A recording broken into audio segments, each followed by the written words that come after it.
Welcome back, everybody, to another episode of Betrothed Blood. Yay!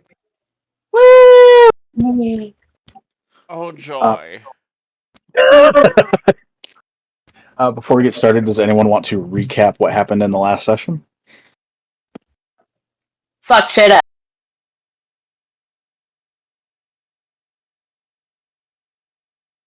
Oh, I can. I did not take extensive notes though. We finished combat. Devin and the group and Solus and his knights met up again. We finally introduced ourselves. General Fallman's Drake. More undead to kill in the southern hallway. That's it. We're also in a hallway fighting some bad bitches. There's a boss thingy that I'm right next to. It's big Yeah. scary. And I think Freya and Lily are hiding in the closet. Excuse don't- you, I am not in the closet. Is it a closet or a You tunnel? mean by half a second? Do you know who Marcus on? It's more of like a storage room. A storage hallway with But how yeah. long it is. Yeah. But yeah, you guys, between Lily and Pan, yeah, you both got it pretty much. If you would like, you can both take inspiration. Yay. Teamwork makes the dream work. Yeah. Hooray. I'm gonna get some music going.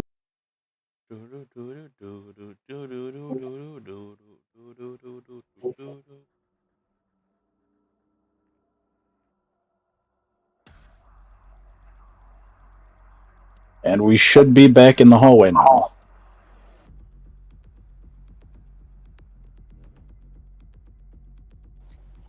Yep. Looks like it. Alright, we are back at the top of the turn order with where we left off, so it is Jazara's turn first. Alright. 5, 10, 15, 20, 25. Ooh. Do not wish to sully my boots.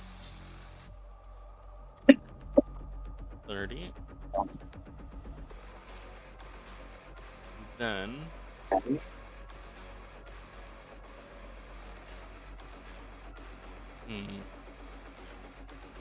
darn, I don't have that spell I was thinking of. Okay. As an action, I will dash. 5, 10, 15, 20, 25, 30. And that will end my turn.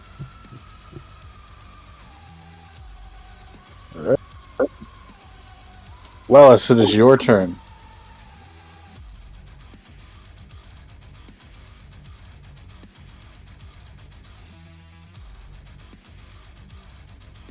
Beautiful.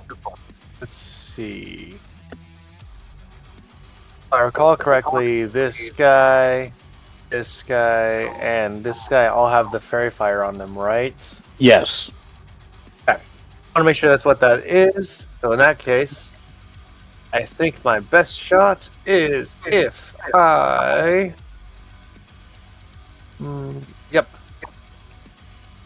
Longbow. There be shooties. And... Yep.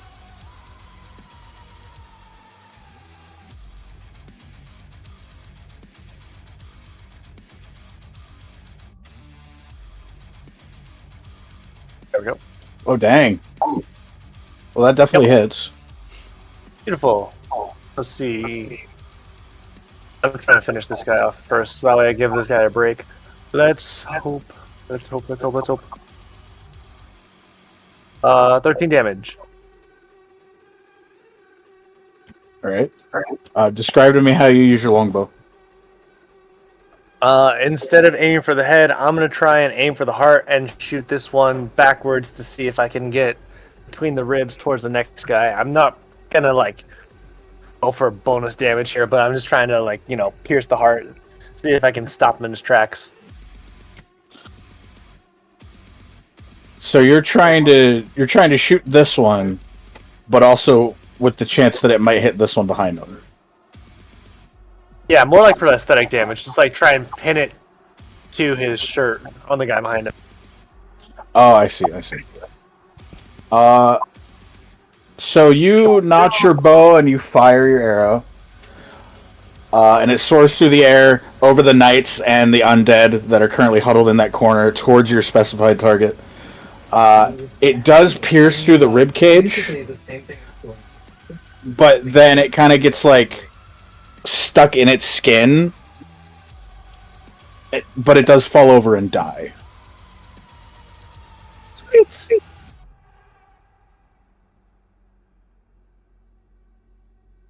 And that is going to be my turn because I don't have any bonus.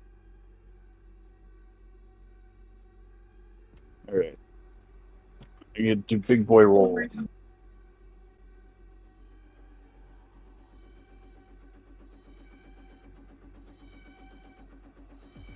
Might help if I don't roll it off my desk.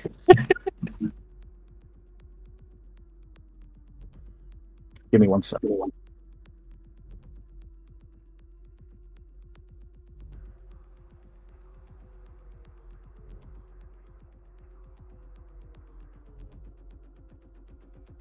Alright, so a lot of the undead are starting to slowly close in further towards the group that's holding off at the barricade. But it seems like a majority of their attacks are kind of just bouncing off of the knights.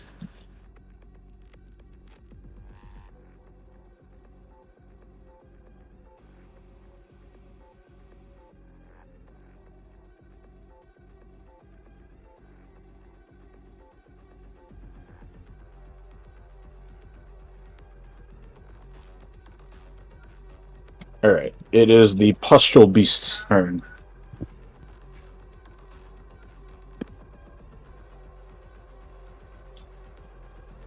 Five, 10.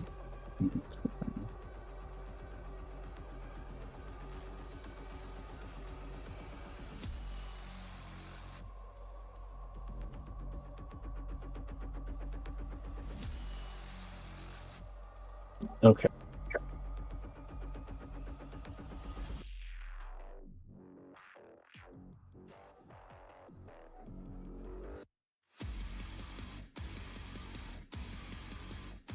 Fergus, I need you to make a Constitution saving throw. Ah, You're wanting to beat a 12. Okay, cool, you did it. Yay. So, as the Pustule Beast approaches you, it starts to stand its ground at the end of its little walk. It opens its mouth and shoots out this toxic spray towards your direction. But you move in such a way that the spittle from the spray misses you and it doesn't hit you. there's going to be lots of loud mooing.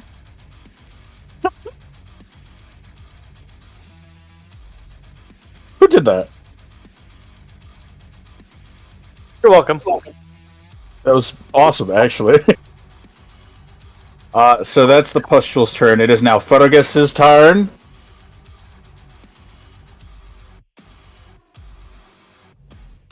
All right. I'm alone.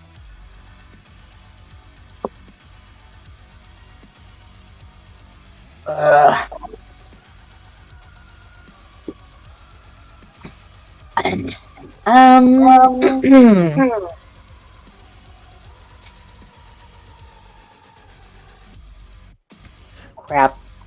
Forgetting, did And you? are these just regular zombies? Yeah, those two are regular zombies. I think I'm forgetting. Didn't you damage the Pustule Beast in the last session? I believe. I didn't mark him. Yeah, I did. I think Was a 17 and 9 for a thing, or was that for the pustule beast? That's for the songs. Okay. Yeah, no, I know I used the hammering horns to get away by pushing it back so I could get out of there. But I don't know if I damaged it at all. Okay. We'll just go with he's still at full. Anyway, what were you gonna do?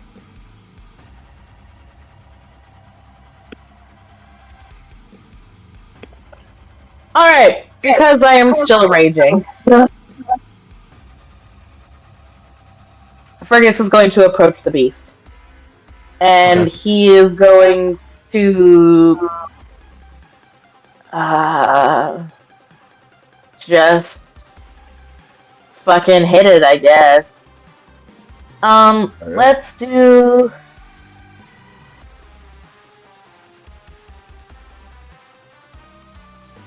Yeah, we'll just do that. We're gonna use the great axe. Does the 21 hit? Yes, it does. Okay. So that first swing is gonna do...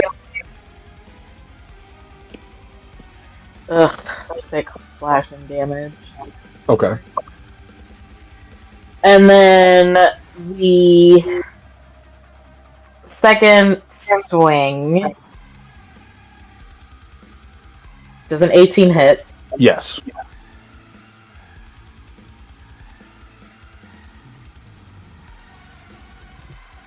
Can I ask a question real quick? Yeah. What's your strength modifier? 5. Are you taking into account that rage does an extra 2 damage? No, I had forgotten. So it'll take 8 slashing damage. Okay.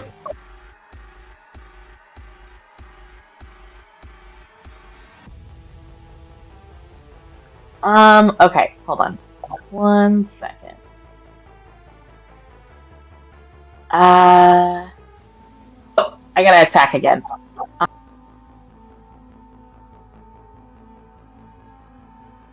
Damn! So it'll just be 12, because it's 10, just 10, it doesn't count the modifier.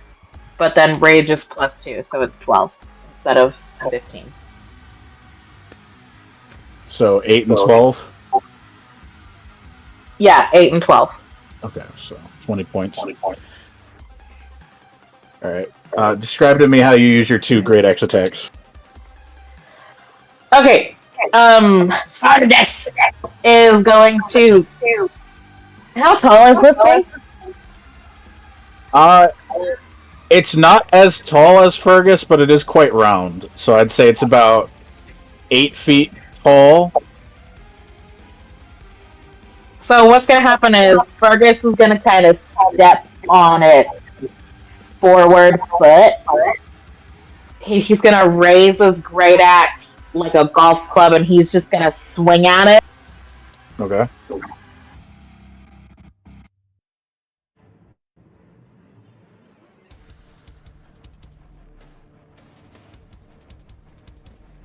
Turns him in a circle, and he's able to rebalance himself before the second one, where he just actually brings it down into the beast. Alright. Your 2 axe swings strike true. The first one definitely carves into its body. And the second one, you basically cleave an entire chunk of flesh off of it. And as it hits the ground, the undead-filled pus kind of leaks out onto the floor. And it's looking pretty beat up. He's gonna be angry mooing again. Hold on, I think I have a bonus action I can take. Go ahead.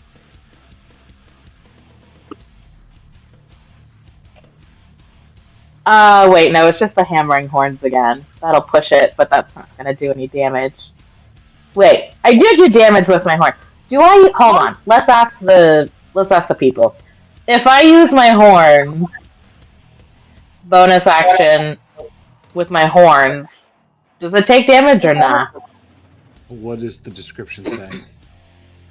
I mean, it doesn't say anything about damage. It says it pushes them 10 feet away. Hitting with as part of the attack action, you use a bonus action to attempt to shove the target with your horns. Target must be no more than one size larger than you and within 5 feet of you. Must it succeed? Yeah, no, you can do that. What was the question? If they take The question was, can I add my horn damage to the hammering horns? no. No, this would just be Damn. using your horns to push it back. I mean, ultimately, that could be up to the DM. That's more of a DM decision than it is a designated peanut gallery type answer. But rules as written, no. I tell you what, I like the idea of it. We'll Photoshop it. We'll workshop it. Photoshop. Okay, should I? After the session. Okay, but what Okay. about right now? For right now, no. Thank you. Right now, no. Right now, no. It's just shoving the creature back. Okay, cool. Never mind. Then I won't do that. We're fine.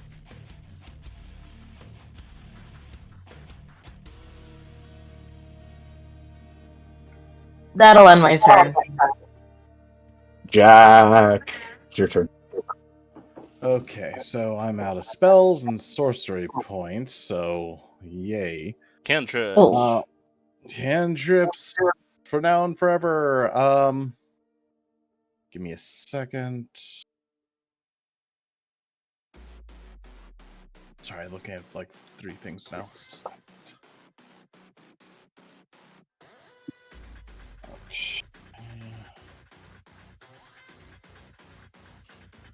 Okay.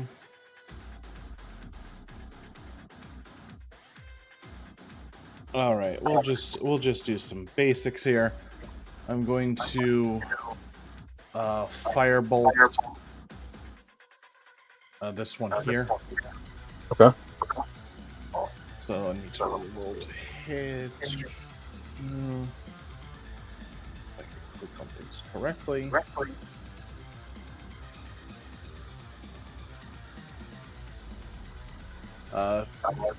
20 to hit.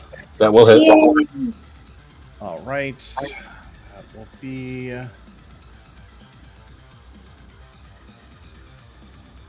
7 fire damage. Describe to me what your firebolt looks like. So Jack hefts up his lantern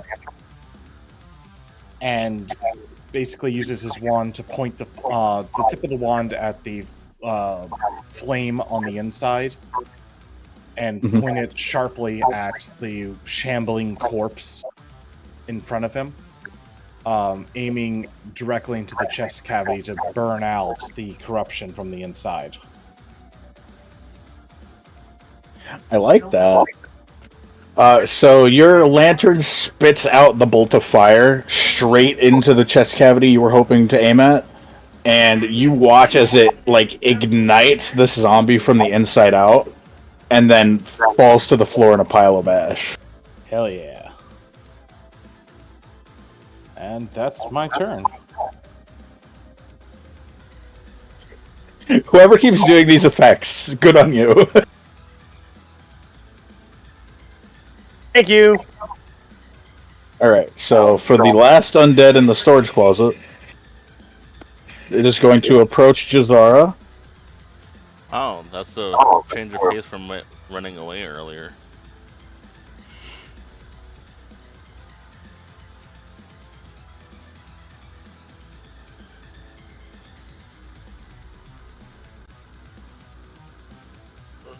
Oh, you approach me. Does an 18 hit?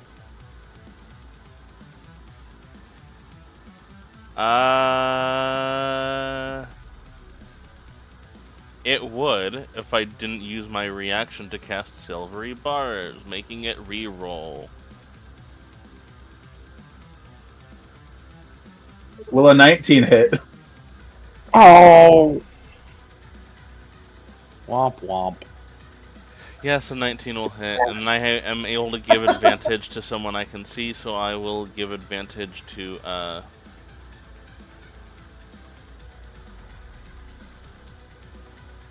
am Ruby. forgetting the name. Yes, thank you, Ruby. No. That's the wrong campaign.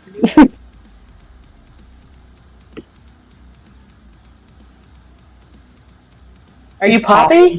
Yeah. Poppy. Damn it. My bad, I apologize. It'll be.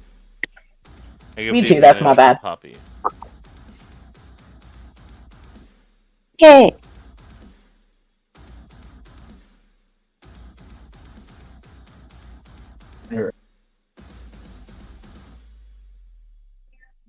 It's only going to do 2 damage to you, Freya. I feel like I wasted that spell slot. Alright. It's just going to like swipe its claw at you and just kind of like graze across the very top of your chest. How dare such a lowly life form touch the royal bosom?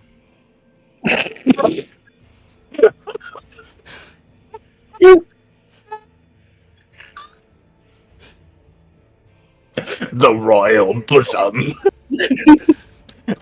All right, Poppy, it is now your turn. Okay. Can I do diagonal? Yeah. Okay. 5, 10, 15, 20, 25, 30. Okay. And I'm gonna. Mm.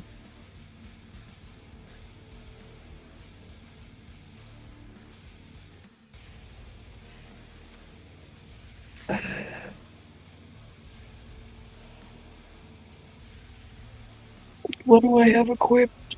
Yep. Okay. Scimitar +1. This one. How'd it go? That Yay. that will hit. Yay!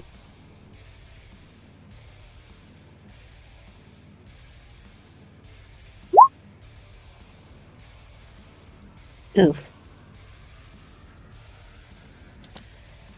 All right.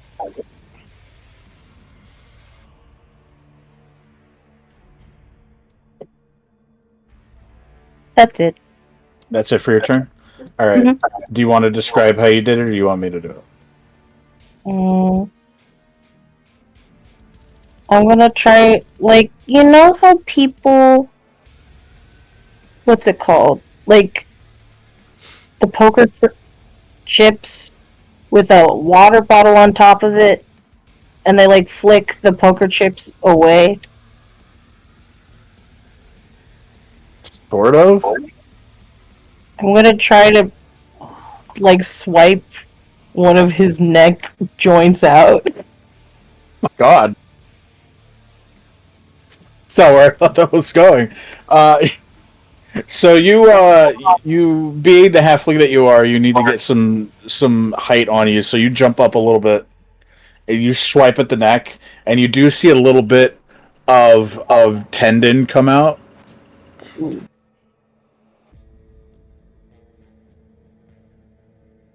It's just kind of looking at you like. Is that it for your turn? Mhm. All right, top of the turn order, Jazara. I'm going to raise my left hand to eye level as my left hand becomes wreathed in a bright, radiant fire. This bright, radiant fire is also going to start sprouting from my eyes. I'm going to reach my hand forward, I need that zombie to make a dexterity saving throw as I cast Sacred Flame. DC is 16 on that dex save.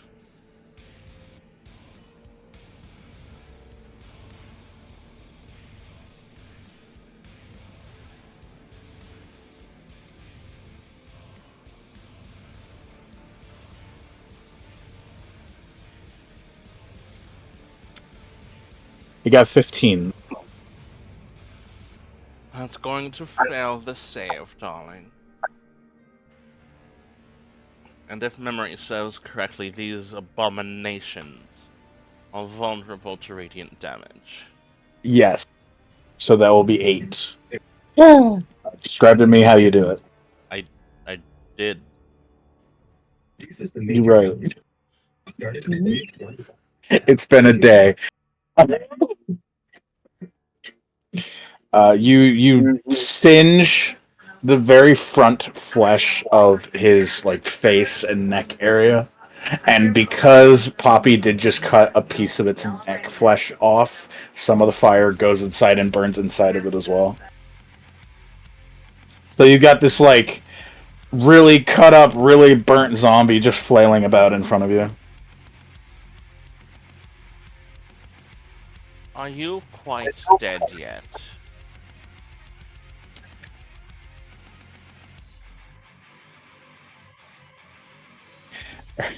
Is that it for your turn?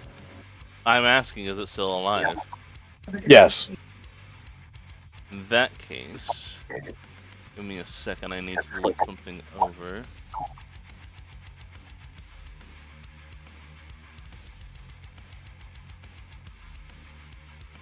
I am going to use my bonus action to cast a quickened spell, burning 2 of my sorcery points. Okay. And we're going to do Sacred Flame again. So I need another dexterity saving throw.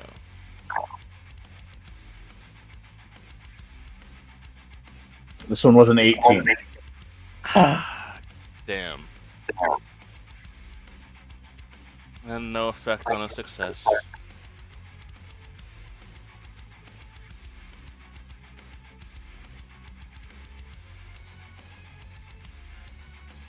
You live for now, you wretched creature. Now I'll end my turn. Alright, Wellis. It is your turn. Seeing all the soldiers fighting so hard, Wellis is going to strap his bow to his back. He's going to fly forward to get right over to the side here. And he's going to draw his 2 short swords and he's going to start hacking. Alright. I'm going to attack this guy right here. First slash. Does 23 hit? Yes, it does. What? Oh. Give me that. 6 damage. And then one more with the same zombie, just other hand, because I have 2 weapon attacking. And I'm going to use my offhand to swing again. Boom! Does 20 hit? Yes.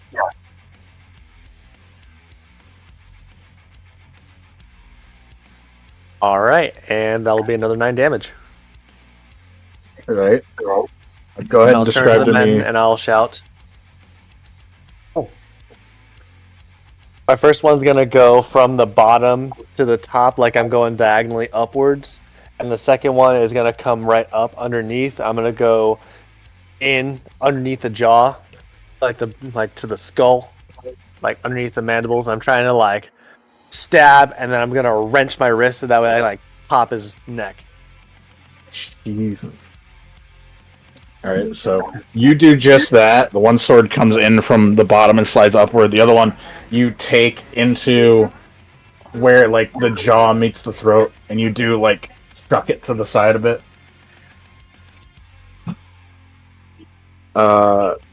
You dislodge a part of his jaw doing so.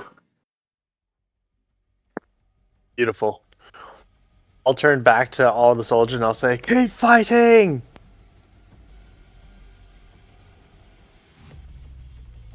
And that's my turn.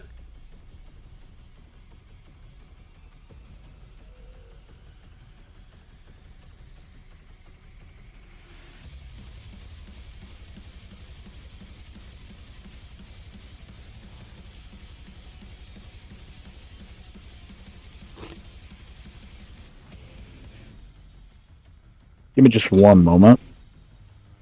Oh,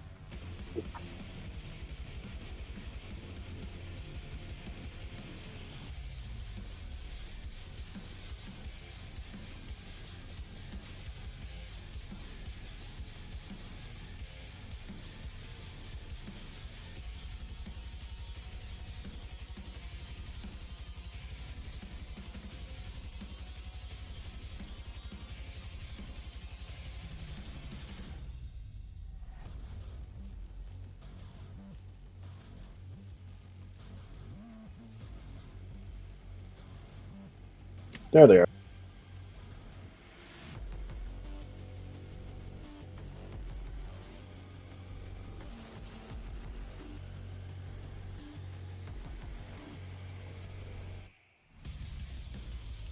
Alright, so all of the undead that are up against the knights now, their swipes just keep like bouncing off of the armor. I mean, what are really weak undead going to do against a plate of armor anyway? But the knights do start cutting some of them down.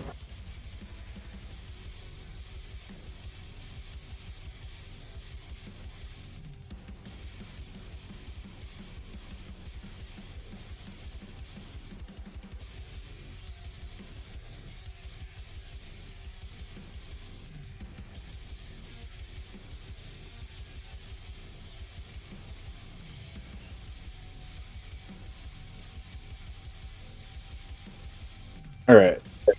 The pustule beast. Wait.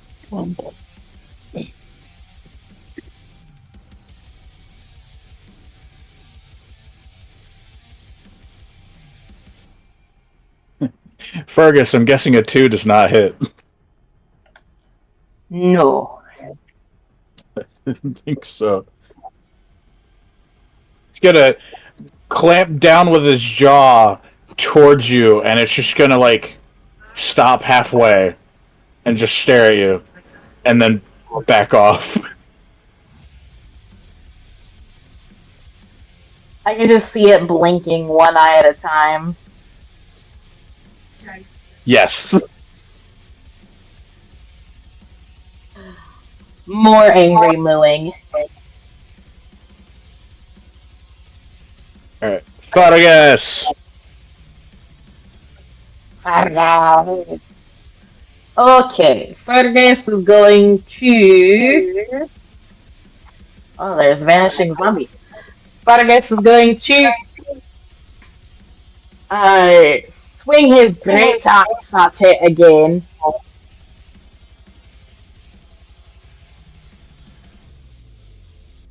Does a 16 hit? Yes. Alright. It'll take. So I have this, which I read it wrong, but it allows me to roll the damage twice and use either one. But I also have this, which allows me to turn that 2 into a 3. So Okay. it'll actually be 8 damage plus 2, so that'll be 10 damage. Alright. And then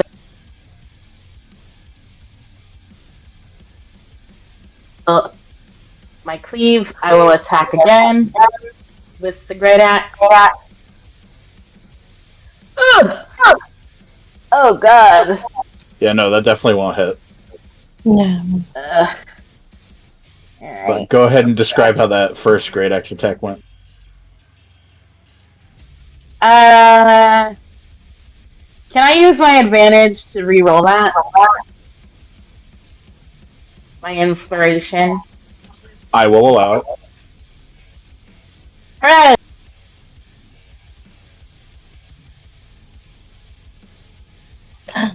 Does that hit?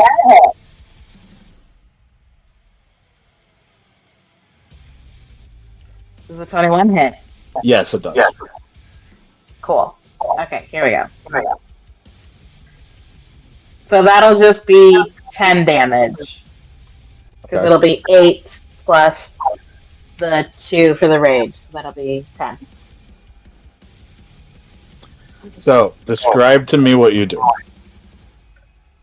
Alright. So, Fergus is going to watch this animal blink one eye at a time lazily after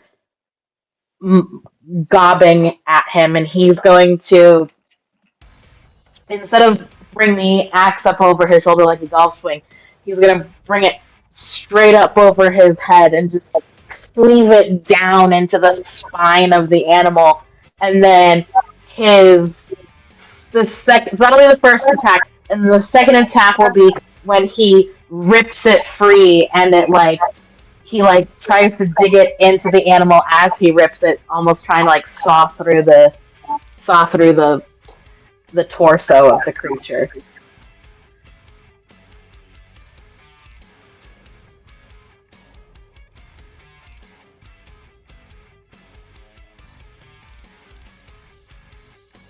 Alright, so as your axes come down and cleave into it, you find that your axes push a lot harder than you were expecting. And you completely cut through the center of the creature and just chop it in half. Oh my god.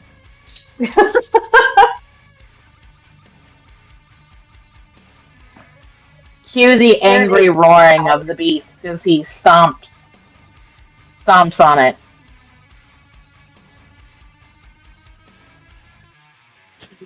As you stomp on it, your foot comes down on some of the really nasty pustules and they just spray across the floor.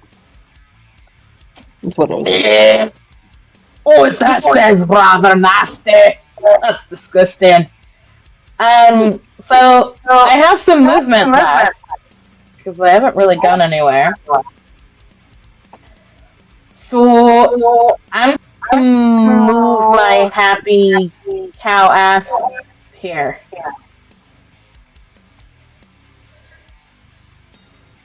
And that'll end my turn.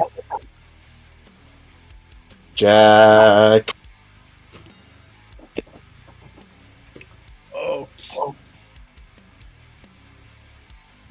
Okay. Ugh, still so many of them.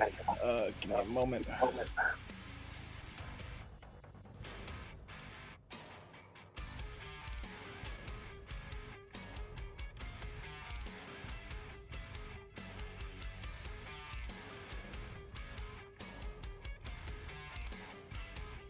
So I need to check one thing.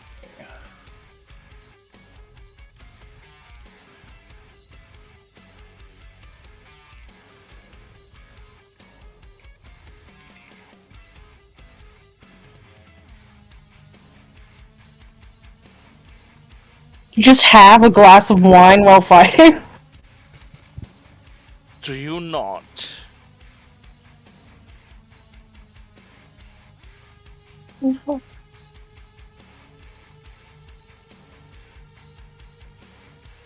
Okay. Hey Freya, you can use your sorcerer points to recover spell slots, right? Yes, that's a bonus action. How many does it take to recover a spell slot again? It varies on the spell slots. First level? For a first level spell slot, you would need to spend 2 sorcery points. And vice versa.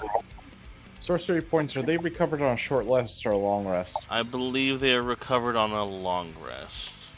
Let me see. Yes, you regain all expended sorcery points when you finish a long rest. Fuck, and we didn't get anything that recovered, like, gave us the long rest right before our last battle. Yes, we did. We get a long rest. Oh, in that case, I haven't used sorcery points then. Whoopsie. And all right, so I will use, and we get one per spell class level, right?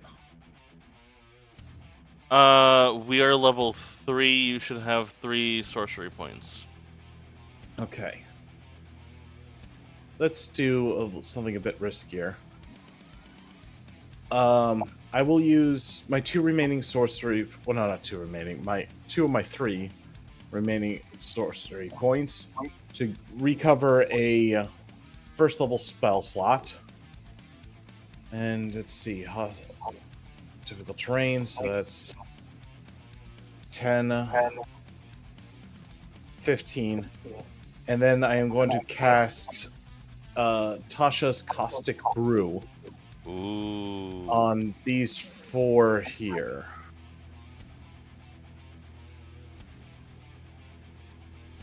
All right. Ooh. I should not have closed that. If memory serves proper, that's a 30-foot line. Yes, so I won't hit the fairy.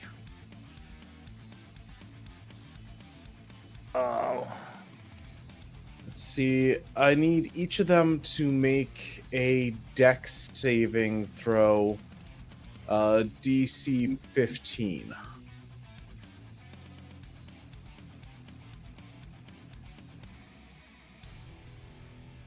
So that's all 7s.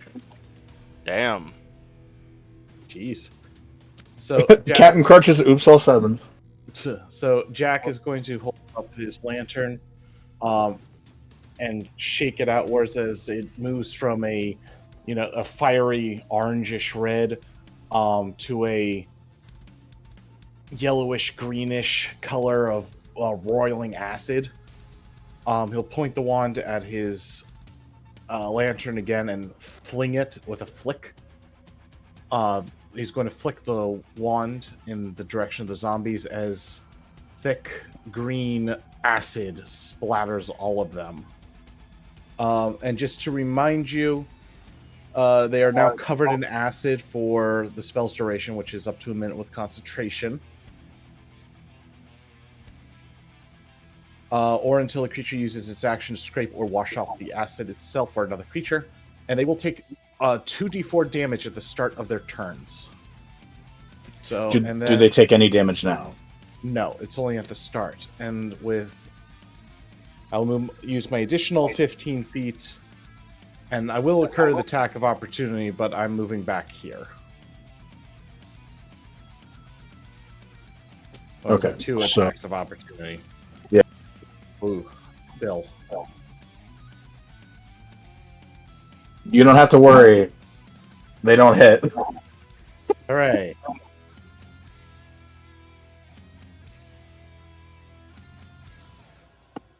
Alright, that's my turn. Alright. So the lone undead in the storage room with Poppy and Jazar is currently facing the halfling that just shredded its throat open.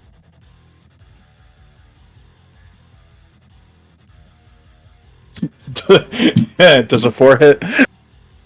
No. Didn't think so.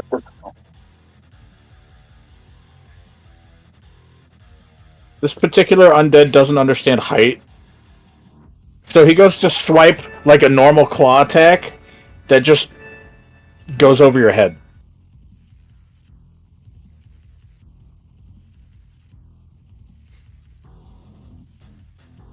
You suck.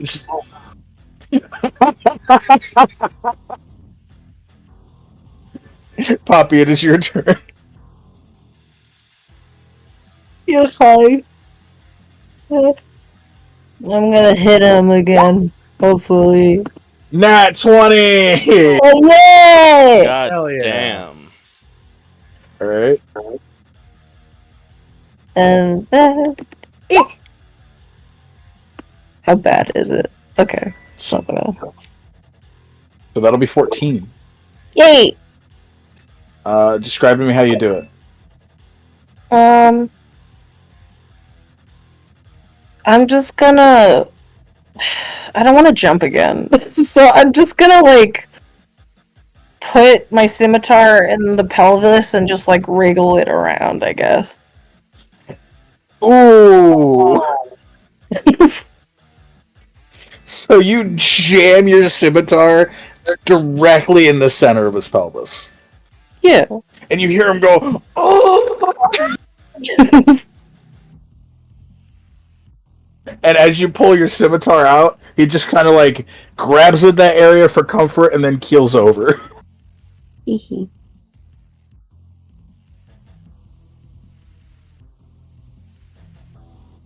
Oh, and then before my turn ends, I would like to move 30 feet. Alright. So, like, 5. And then.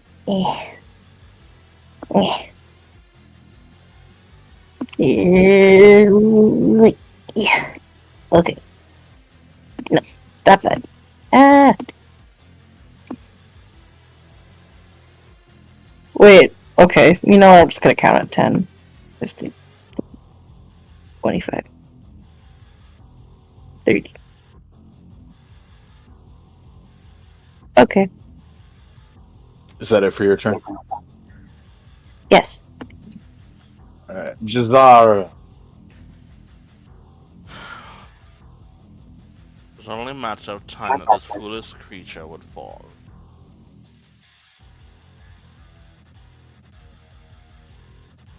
And 15, 20, 25, 30.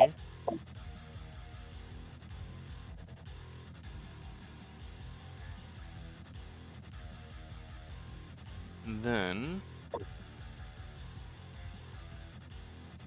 Oh, this is an open doorway right here, right? Yeah. Okay.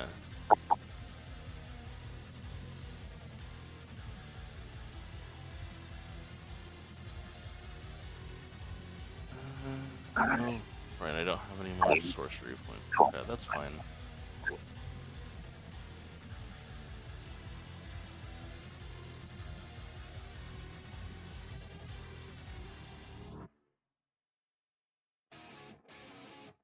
$55, huh?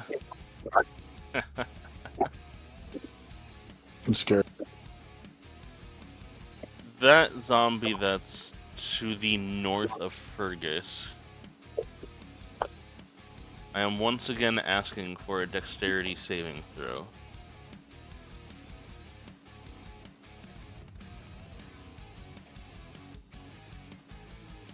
It fails.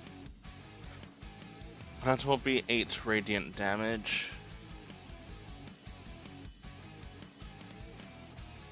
As this flame this time is going to actually like arch out of the hand that she extends and strike this zombie right in its left eyeball.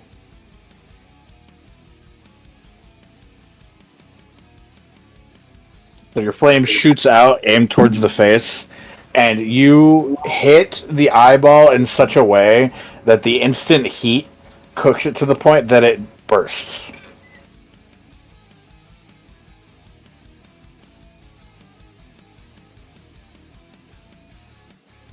Jazar is gonna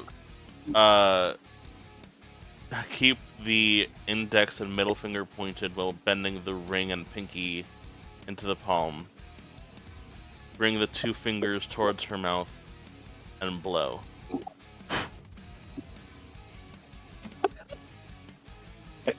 Like a kiss thing? like smoke from a gun. Yes.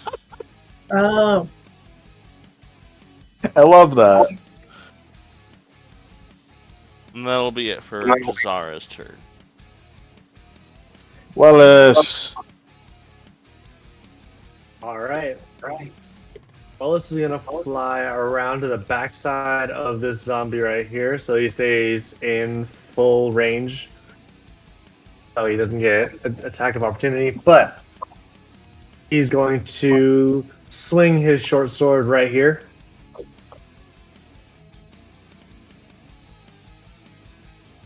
Oh, please let me kill this bitch.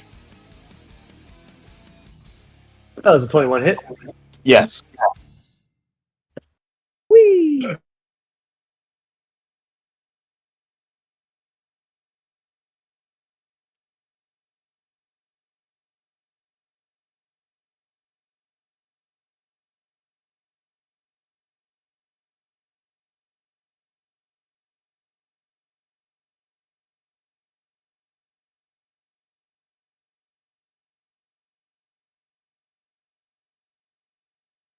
Hello?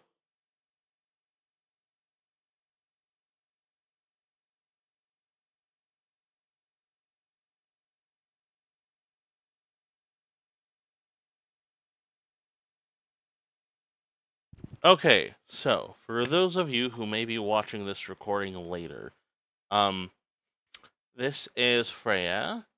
I had an internet outage. I called the internet service provider to figure out when it comes back online, and they said, "Oh, hey, it's a whole neighborhood outage, and we don't have a time for you for when it comes back online. So you are SOL."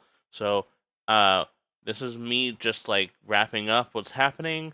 Um, we're cutting the session short because honestly, there's not really much we can do. It's already eating in too much session time.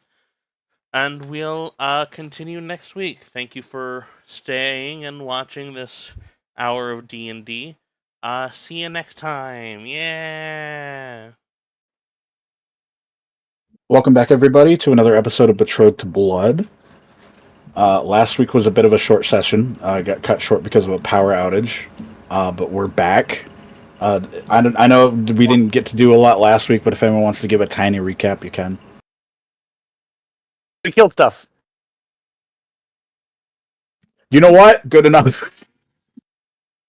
Woo! I get my inspiration back. You take a mini inspiration. No, just take a full inspiration. I was good without it, but okay, thank you. Yeah. All right. So when we last left off, Matt was taking his turn before the game got cut short. Matt had just defeated this zombie here, and he was in the middle of attacking the one directly below it. Yeah, it was. Did you roll for it yet, or no? I did, actually. Okay. I rolled with advantage because I was doing something. I forget what exactly it was, but... Oh, that's right. I had Colossus Slayer. I killed this first guy, and for the second one, I literally was spinning around. I had advantage. For some reason, I think it was because this guy is the last fairy fired one, or it's just my lucky day. But either way, I rolled a 19 to strike. I'm not seeing that on the chat. I will bring it up for you.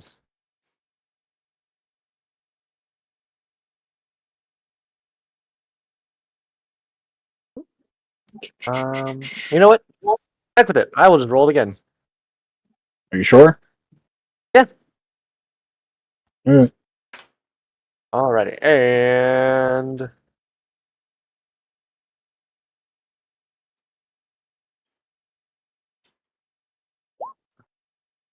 15 to hit. Yeah, that'll hit. Sweet. Oh, I meant to add music.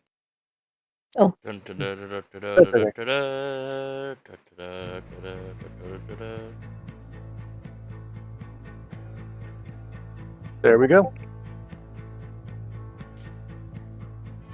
Makes a total of 15 damage on this dude. love that the music actually kind of sounds like the fake music I was making earlier. Oddly, yes. Why would you call it fake? Because I was just doing do do do do do do do do do do.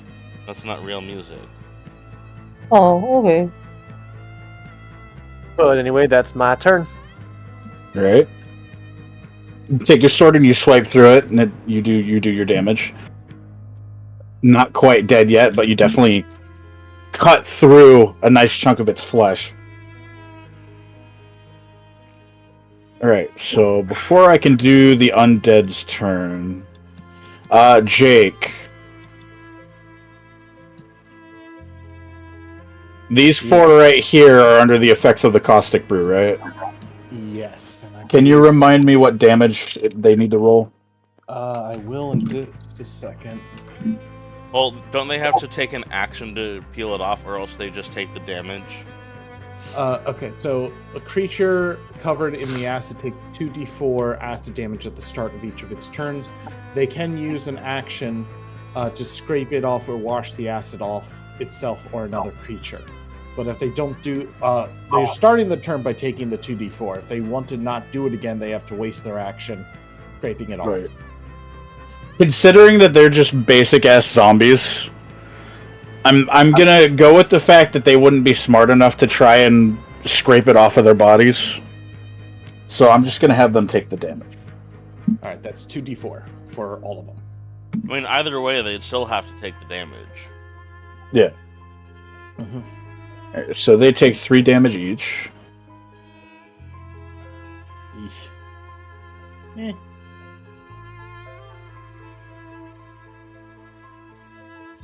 Was that the number that Jake rolled? I didn't roll anything.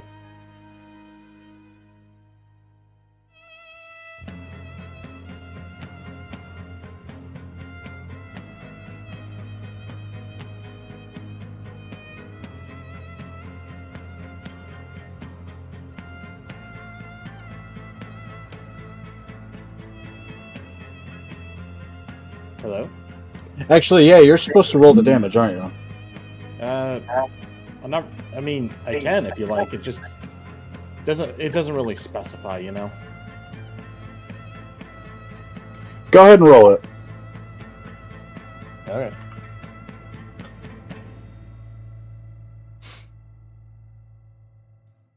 Seven. Okay, so they take 7 damage. Hooray!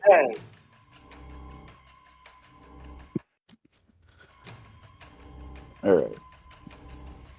And I need to see the stat block again.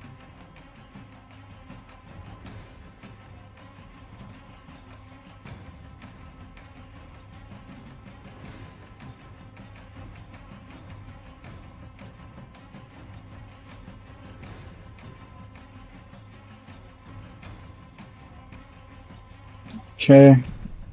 The undead are going to start. Delete that real quick. There we go. The undead are going to start pushing against the knights again. But just like before, all of their attacks seem to just be bouncing off the armor. They're firmly holding the line with Devon in the front.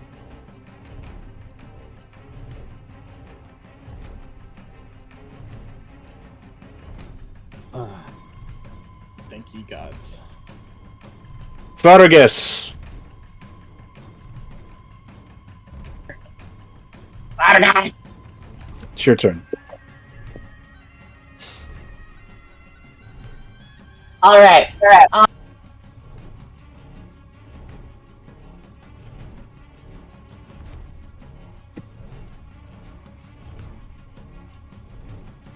Sorry, just a second. My computer went weird. Okay. I'm going to... I'm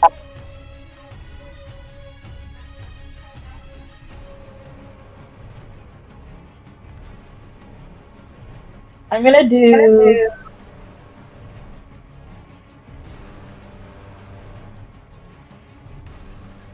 any of these guys taking damage? The one marked has taken damage. The other one hasn't. Okay. I'm gonna do reckless attack. Okay. On that first guy with my great axe. So we'll. Does a 26 hit? Absolutely. Damn it, I wish I had the thing that gave me crits on 19. That would have been nice. But, okay.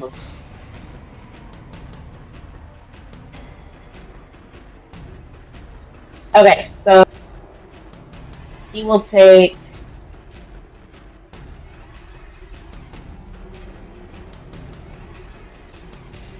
7 points of slashing damage. And then I'll use Cleave. Oh, wait. No, hold on. I have Savage Attacker. So, I'm gonna roll again.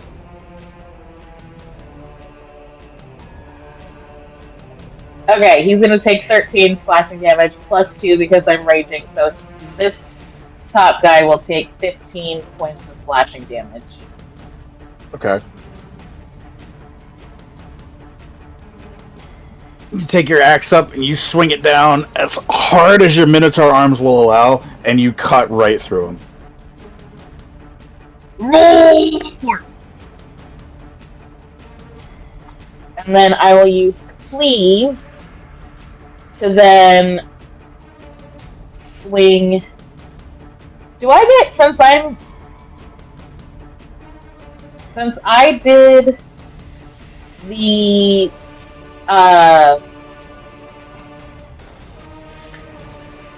what is it? The reckless attack? Oh, never mind. It's first attack roll. Just kidding. Okay, nope, we're good. Okay, so Cleave. Hold on. He will take 9 slashing damage plus 2, so he'll take 11 slashing damage. Alright.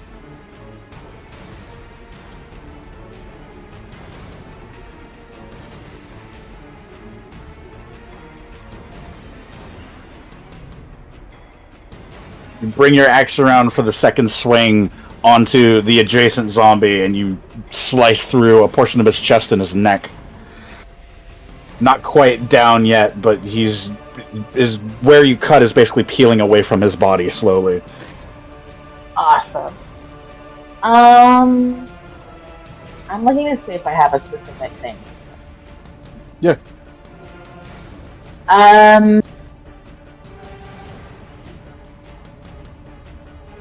No, I don't have it. Okay. Alright, that'll... And, you know what? I'm gonna move here. And that'll end my turn. Alright, Jack, you are up.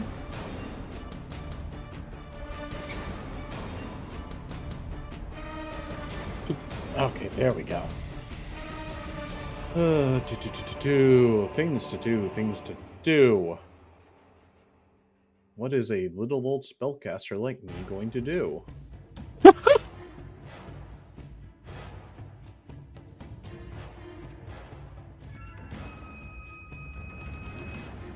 I think I am just going to use the higher damage spell, which... Alright, I'm going to just firebolt. Let's see. This one right here in front of me here. So I need to do a quick little roll. This one right here. Yeah. And that is... Alright.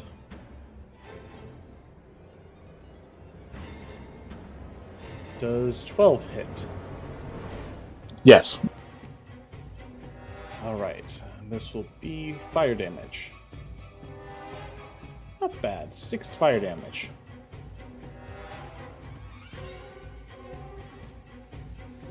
All right, you hold up your lantern and cast the firebolt towards the oncoming zombie, and you watch as it burns a hole into its chest, digging down enough to where the flesh burns away and shows the bones underneath. Nice. That'll be my turn. Poppy, Hello? it's your turn. Okay.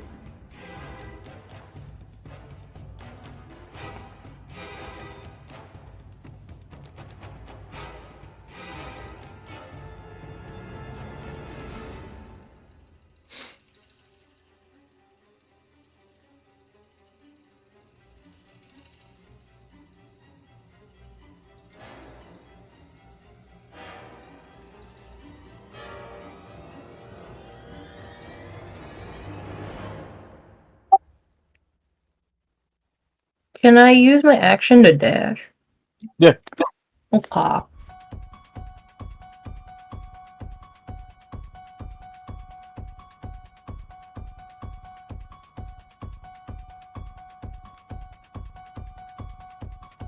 Dubstep Halloween? Oh, I don't like this. There's something unnatural about this.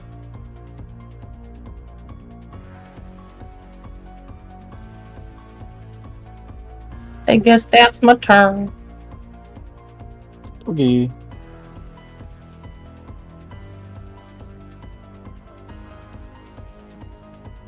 Jazara, top of the turn order. You're up. 5, 10, 15, 20, 25, 30.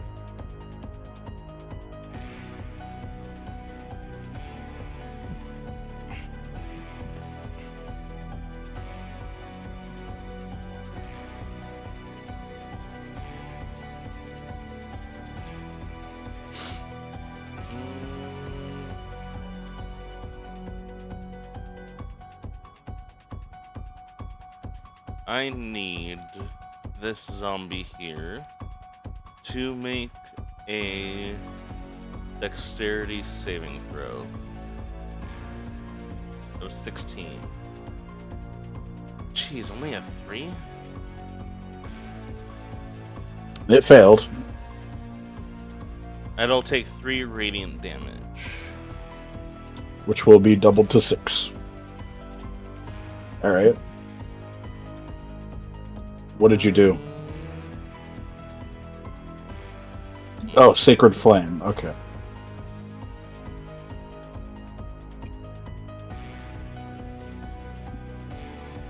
I have 1 sorcery point left. That requires 2. Damn. Okay.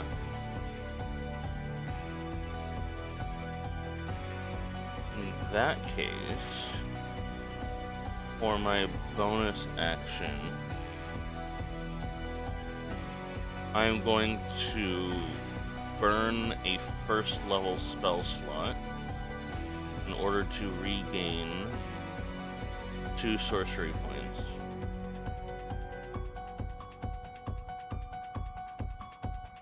I think that's how it works.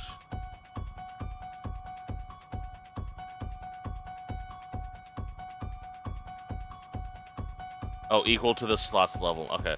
So I only gain 1 sorcery point from the first level spell slot burned. Okay. That'll end my turn. Alright. Wellis.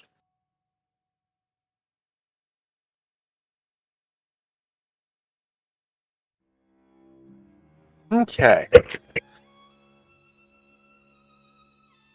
I guess the easiest and most obvious thing to do is to fly in while this guy's distracted and try and finish him off. Alright. So, I am flanking with this guard, correct? Yes. Beautiful. Step 1. On his face. Oh. Yeah, I didn't roll advantage, but still. Dirty 20. That'll hit. I'm not gonna crit farm. I'm just gonna go for the Zam. That would be 13 total damage.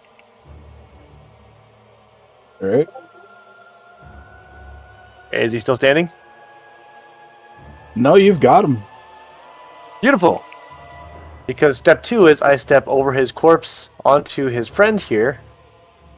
And now that I'm flanking with this guard, I'm going to take this guy out.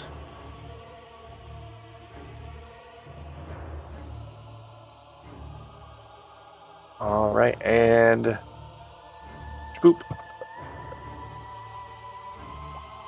Ooh, that was almost bad.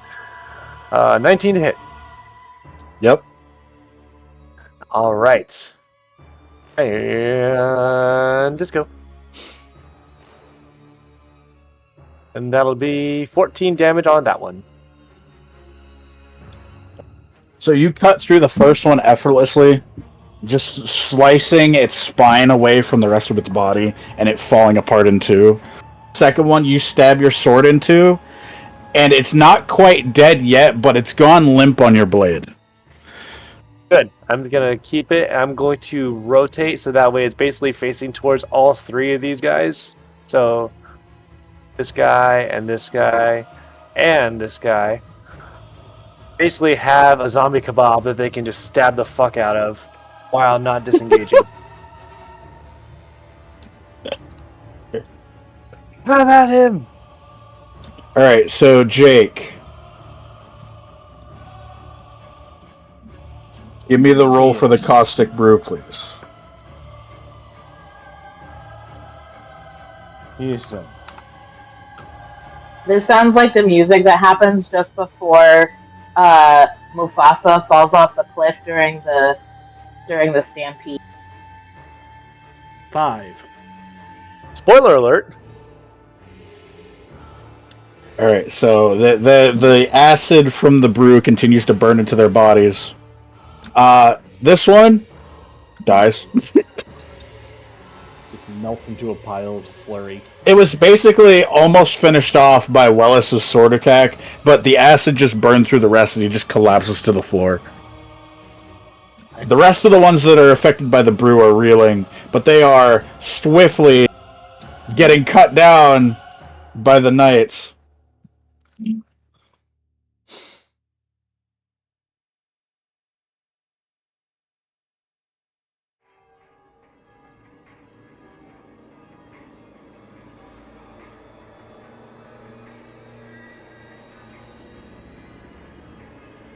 All right, Jack, it is your turn.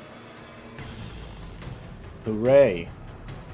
Well, since this new zombie is in its place, I'm going to introduce it to my firebolt. And we'll shoot this one. So that will be...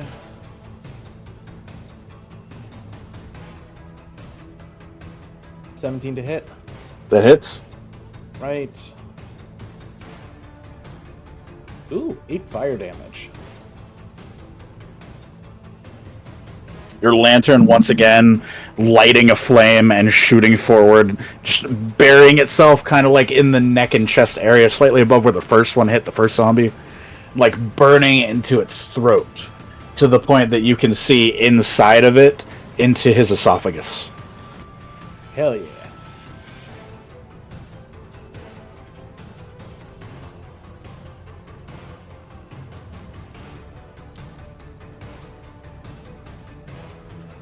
I just realized I skipped Fergus's turn.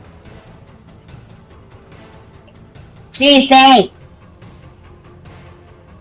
I'll go back and do it now. Yeah, Fergus, you're up. Roar and whatnot.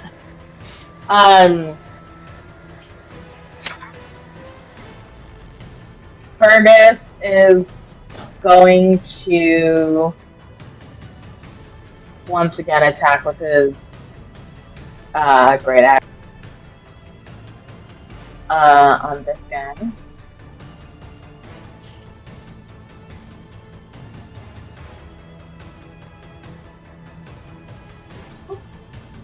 I'm assuming a 20 hits. Oh yes. Okay. Oh, wait a minute. I don't get advantage. Okay. So we can do the 20 or the 19, whichever one you want to use. Either of them hits, so it doesn't matter. Okay. This is the part I roll twice. My bad. Okay, so he'll take 16 slashing damage. Okay. So this is the last enemy I wanted you guys to fell before the combat ended. So, Fergus, how do you want to do this? Fergus! He's basically... he's gonna look at Poppy and Jezra, because he can see both of them, and he's gonna say, since y'all were hiding in the closet, I guess I'll just take care of all of this. And he's gonna just swing his great axe one-handed up over his head once, twice, 3 times, and he's gonna slam the great axe straight through the dude's torso, chopping down like those katana through a bamboo mat video things. And he's just gonna go down the shoulder, through the rib cage, out the abdomen on the other side, and just cut him diagonally. And then he's gonna bring the great axe back and put it away, and he's just gonna bellow really loudly. Nice.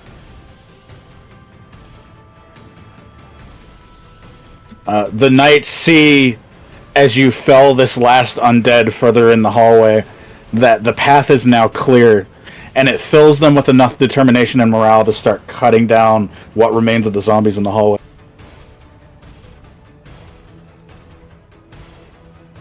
Roar! And etc.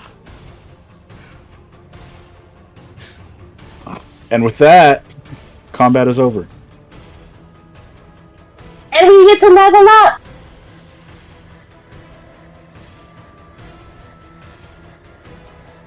You guys will get to level up after the session's over, yes. Hooray!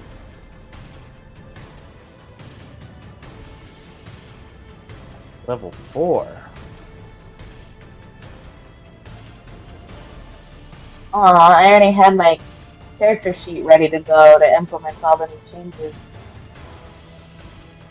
Bad, Panda. Bad. No, How dare pulling you, the actually. He said we were leveling after this. He said we were leveling after combat.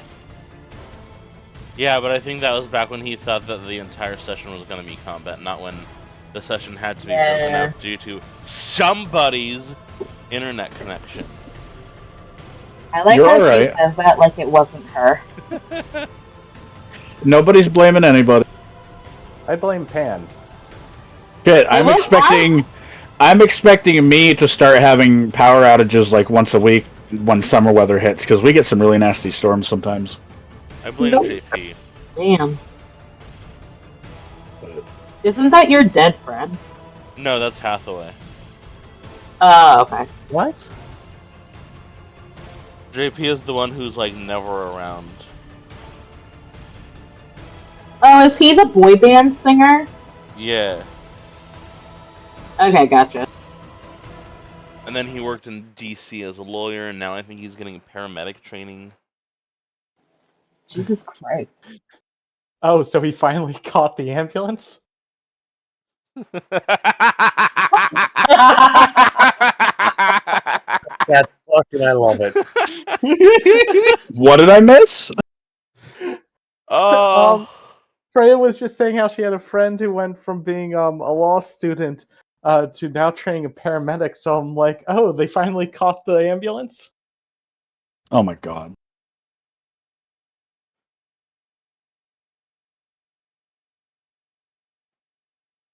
So, the last of the undead fell, and the knights start to raise their weapons and shields in triumph and cheering.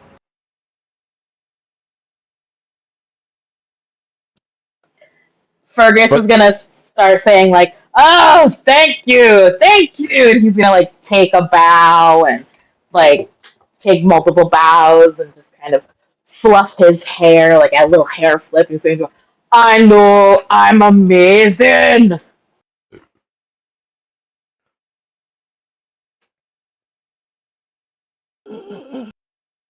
Is that all of them?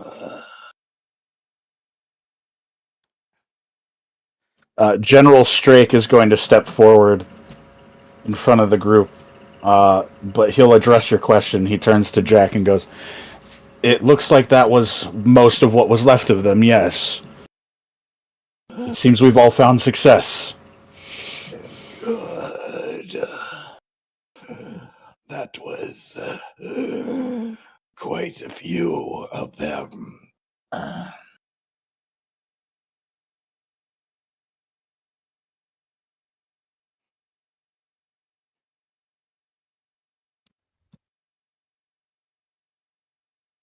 Just as you're all catching your breath,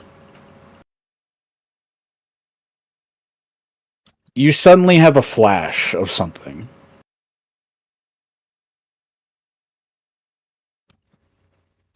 A vision of a similar scene that was not what just happened, but could have been. Of a hallway overrun with undead monstrosities. Cornered on all sides. An infinite number raging against you. And just as quickly as that flash comes, it goes.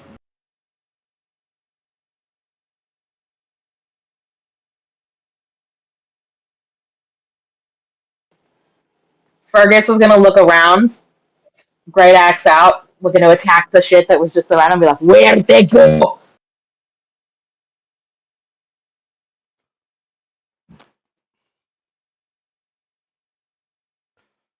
Calm down, big man. It was just a vision. I know I saw it with my vision. I'm not stupid. Where are they? No, an illusory vision.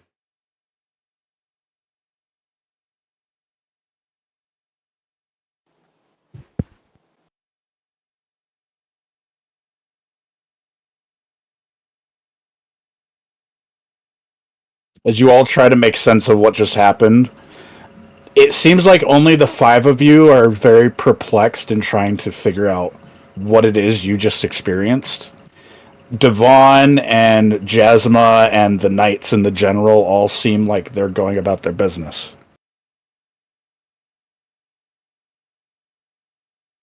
Am I to assume that we all saw the same thing?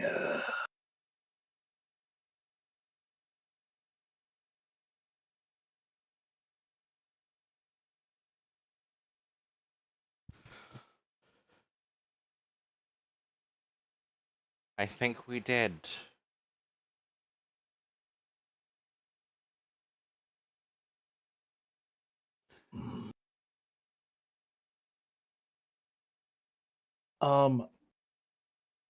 Adam, Yes. DM. Can I roll some form of knowledge check, either arcane or religion, to see? I mean, clearly this is magical in nature because only the five of us saw it, and I don't think we all just did a massive amount of drugs and shared a hallucination together. I will allow you to roll with arcane. Yes, just to see like where that vision might have come from. All right. Hell yeah! Natural 20. Nice. I did not see that coming. Hell yeah! I knew I took these knowledges for a reason.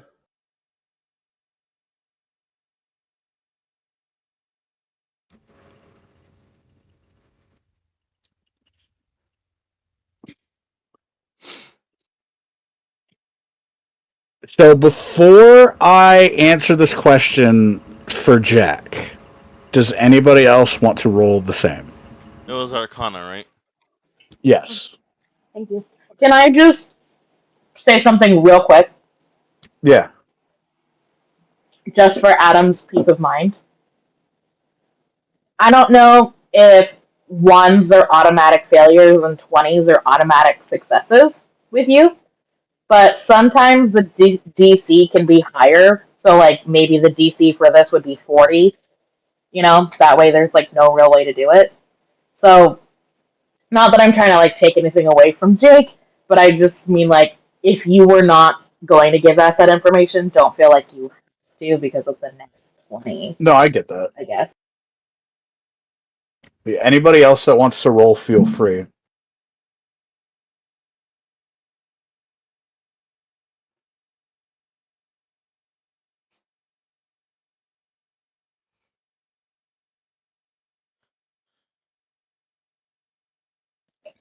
I have a -2 in Arcana. It's saying 0.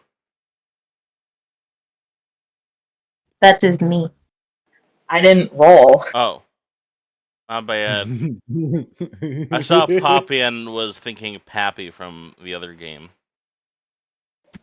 That makes So, sense. has everybody rolled that wants to?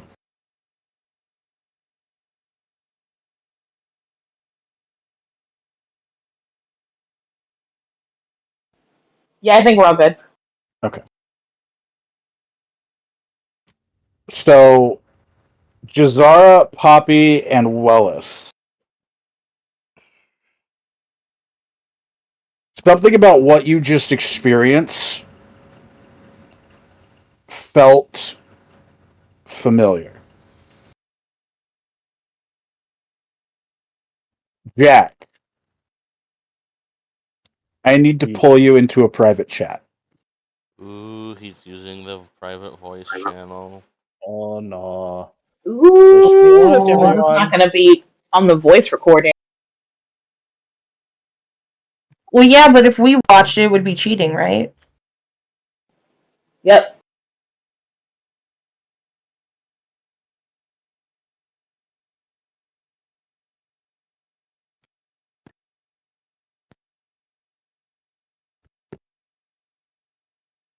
Don't mind me, I've pushed a talk on and I'm typing at the same time. How do I bring Jake into a private chat? I've never done that before. You have to right click on him. He has to not leave the voice chat. And then my there bad. I should be think you the just click and option drag. for move to and then betrothed to blood private. Gotcha, thank you. Speaking of, I just did it for him because clicking and dragging is the easiest way.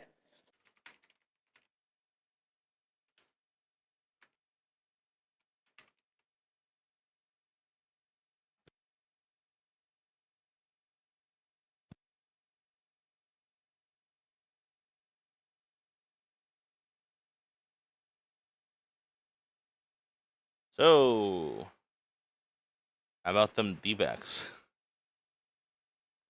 Huh?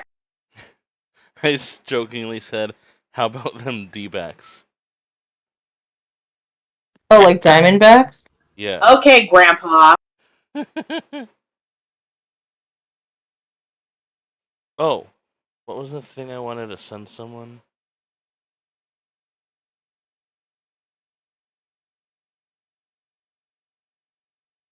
All right, we're back. Welcome We're back. married now.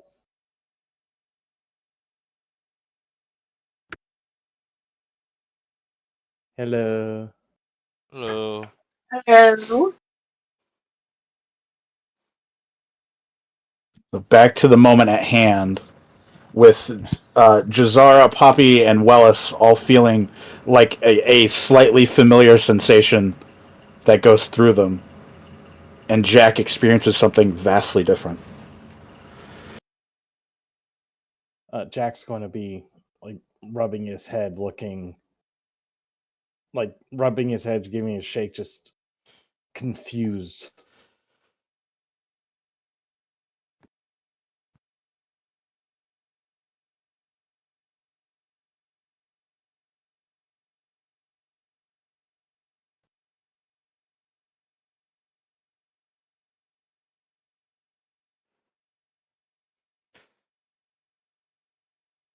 Are you doing okay over there, Crypt Keeper?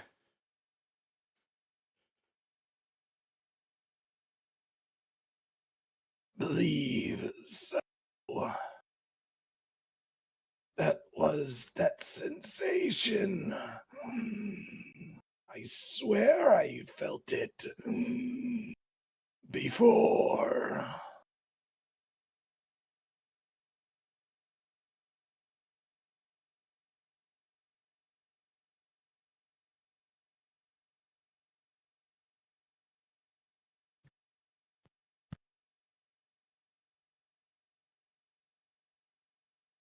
I cannot place it, though.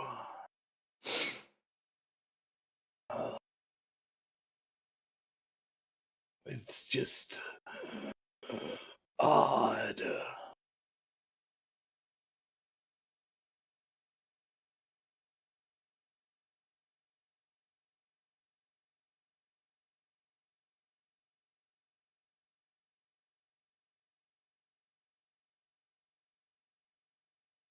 So, what now?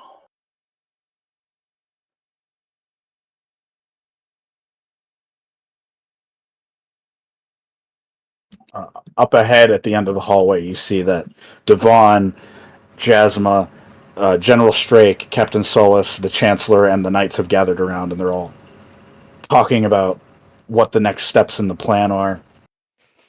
Before the crowd parts a little bit, and the General steps forward towards the group.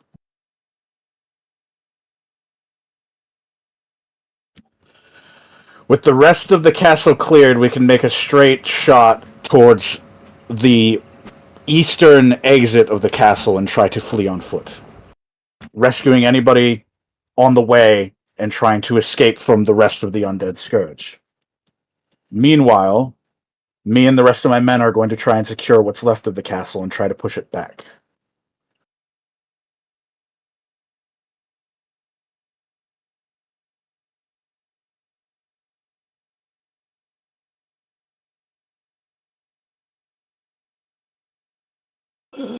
Sounds like a plan. Shall we get moving? Wait, Matt's having microphone difficulties. Do we want to pause for a minute? Check 1 2. Check 1 2. Hey, Okay, cool. you good? Good. All right. Freya kindly just pointed out to me it's top of the hour. So if we want to take like a 10-minute break, we're good to go. So I'd like a 10-minute break. I need some water for my Okay. throat. I will pause the recording here then. All right, we are back from the break. General Strake was informing the rest of the group that his selection of soldiers will be manning down the fort and trying to take back what's left of the castle, while the new king and queen, and the other knights escort the party away from the castle and escape.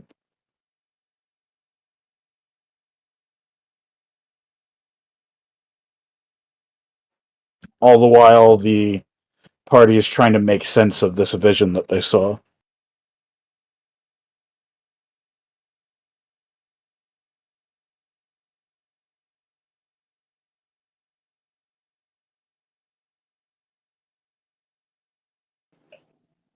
I'm going to kill some fuckheads!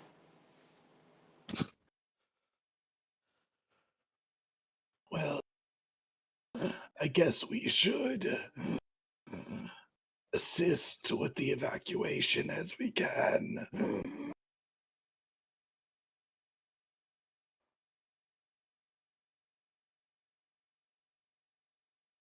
Absolutely. Let's go. General Strake and his men are going to head for the other side of the hallway and start pushing towards the front entrance of the castle, while the rest of you start heading towards this exit to the left. Are we sure we want to be walking over the giant demonic looking glowing circle on the ground? Oh, We could just as easily go around. It looks like the royal entourage is just gonna walk over the glowing demon circle on the ground. I don't have a way currently to make it look like it's not glowing. I mean, you could just say that it's not glowing. It's not. It's not glowing.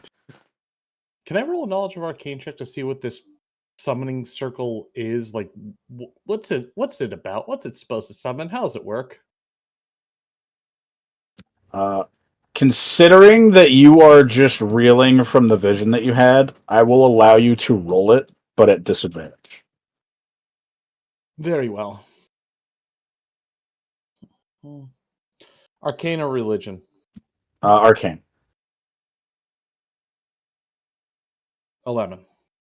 Okay. So it has a lot of strange symbols, a lot of which you're not familiar with, but you do recognize one or two of them that you have seen in the past used in necromantic rituals. But you can't decipher much outside of that. He will spit on the circle and just the foulest of craft. As he continues to walk through.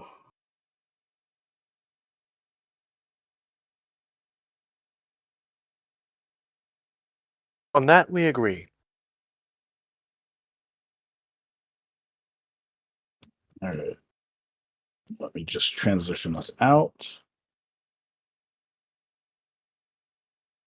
As you all exit the castle and come out of the western wing,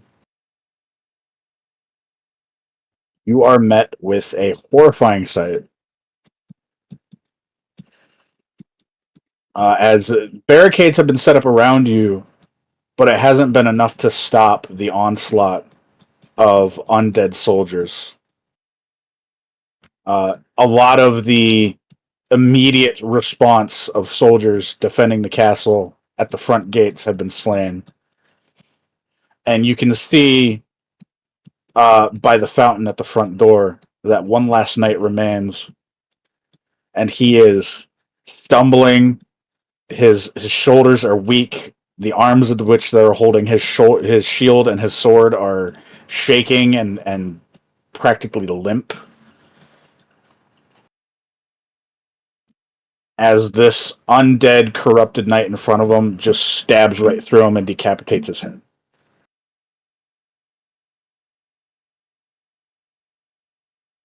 We need to leave.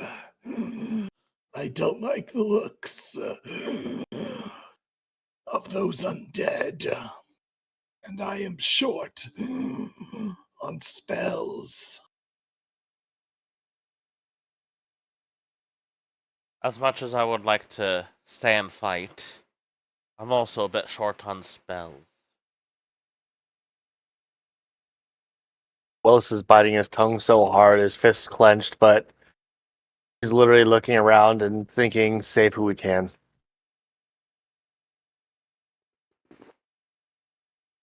I need to drink more cider. That was not the right voice.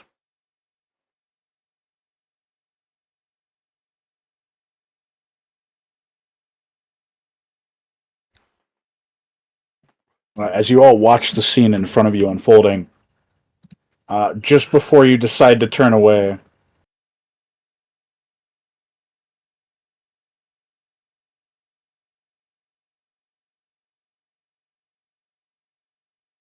you do see that General Strake and his men, as promised, are heading through the front gate.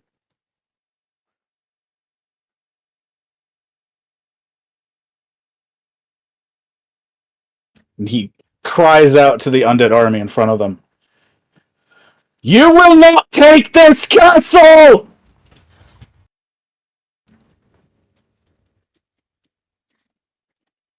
Willis is going to hear it and cringe. He can't bear to look. And as the undead and the remaining knights and the general begin to fight, you all start to move away. Devon is going to point towards the back walls and say, There's a secret passage under the castle we can take. It's the only way.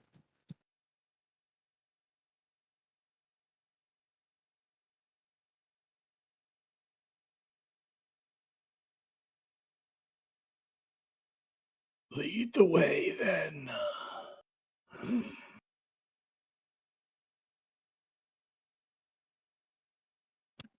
they're going to start heading towards the back right area behind the castle.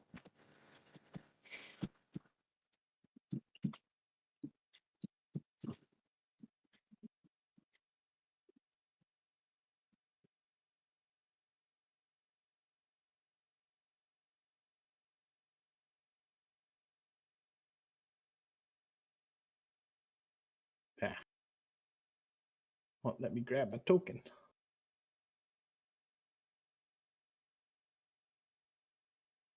Give me just 1 second.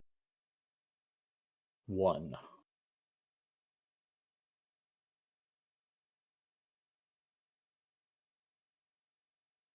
Yeah.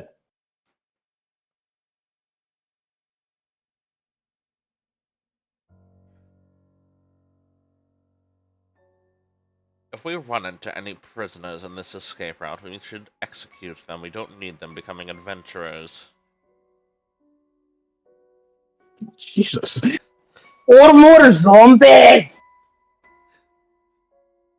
That was an Oblivion reference, by the way, Adam. Yeah, I know. I figured. I caught on to that, but I was just like, Jesus! Poor prisoner. What the fuck did he do? Well, aside from being imprisoned, I guess.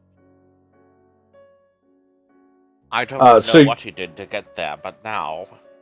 Whatever we did to get to prison. up against this central guard tower, you do see one of the knights head up against the left portion of the wall leading to it, and you see him push in a brick that is looser than the rest of them.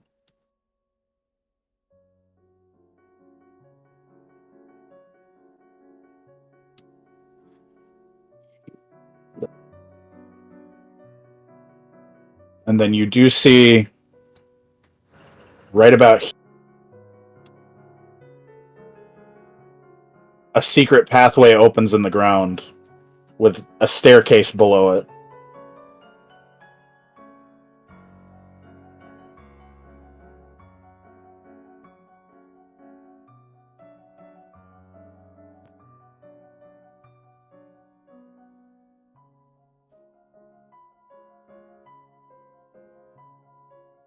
We should go.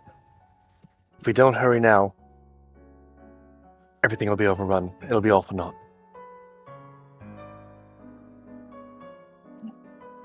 Do you all descend? Yep. I follow. Yes. Yes. Yes. Alright, so as you all start to descend below the castle, what awaits you is several flights of very old rustic stone staircases going further and further downward into the earth. I'd say it takes about a good 3 minutes of everybody walking down flight after flight until you get to the bottom step. And what you are met with is some old stone passageway hidden away from time, along with several scattered crates and barrels and storage containers filled with old supplies and gold.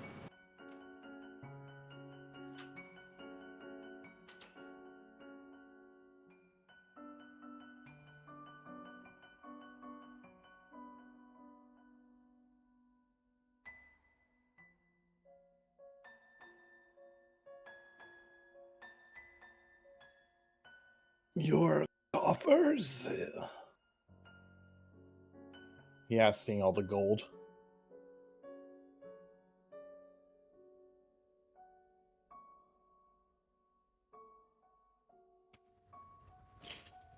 Devon's going to address the group slowly.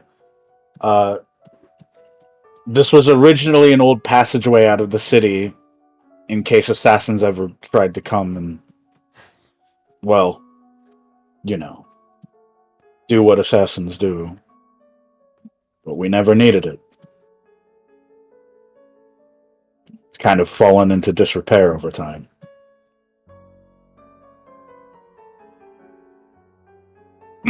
I guess we need it now, don't we?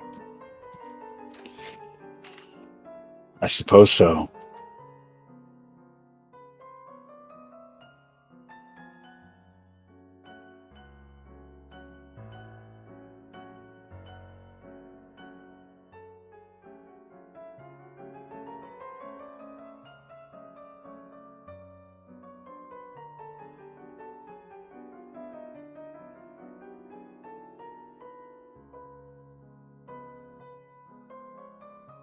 As they're walking, Jack's going to comment to Jezra. This must remind you of your homeland in the Underdark. A bit too bright and not enough mushrooms. But otherwise, yes.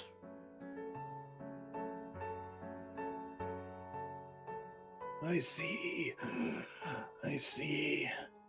And if it's not too personal of a question, are you a worshiper of the spider goddess, or she who dances in the moonlight?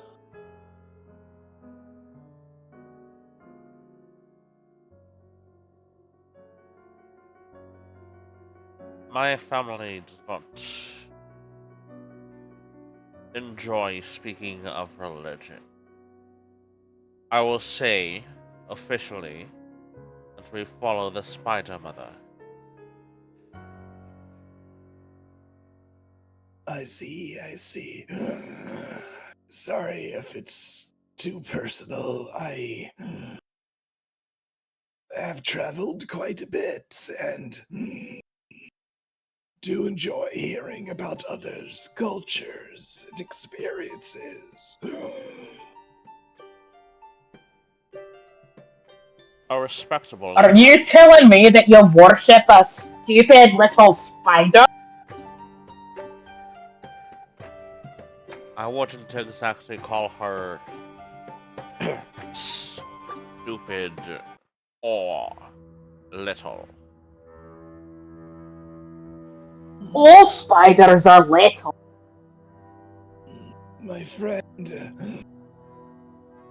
Lolth is not one to insult out loud, at least. Who's Rolf? Just gonna kind of look over at Jezra with this look of, you want to tell him or should I?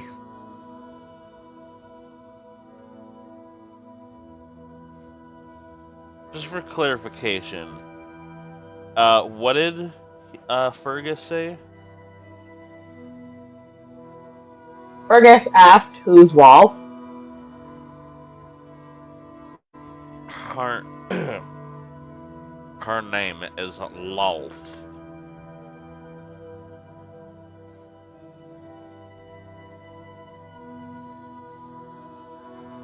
Well, that sounds like a mouthful.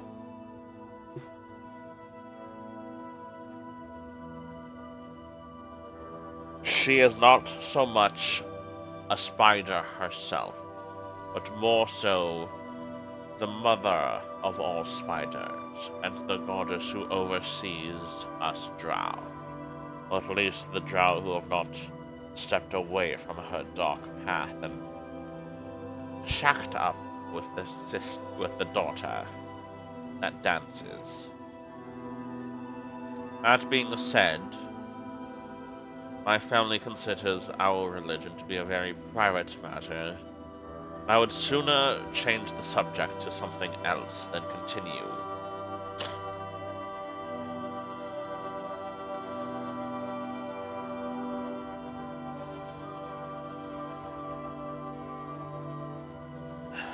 What have you,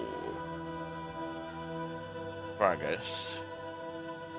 Do you call any gods above or below your master? We are Minotaurs, the mightiest of beasts. As you can see, I am bigger than all of you. We worship gold, as it is timeless. And it's not subject to right or wrong. It is not demanding, and we do not have to sacrifice. It just is.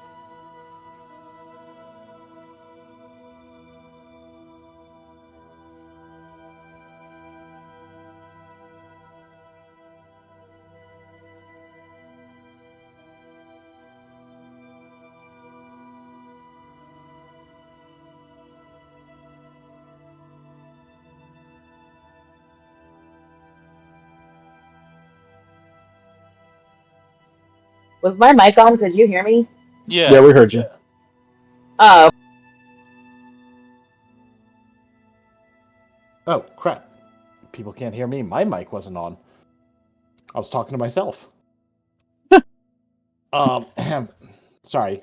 In response to what he said, So, you do not worship the one who quite a few Minotaur worship, the Lord of Beasts, Baphomet. I'm no beast. I just look like one. Yes, not you. Baphomet. Other clans can worship as they choose. My clan chooses not to worship any god. It's not. It's just not done. he nods to that, like in understanding. I see, I see. Do you worship anybody?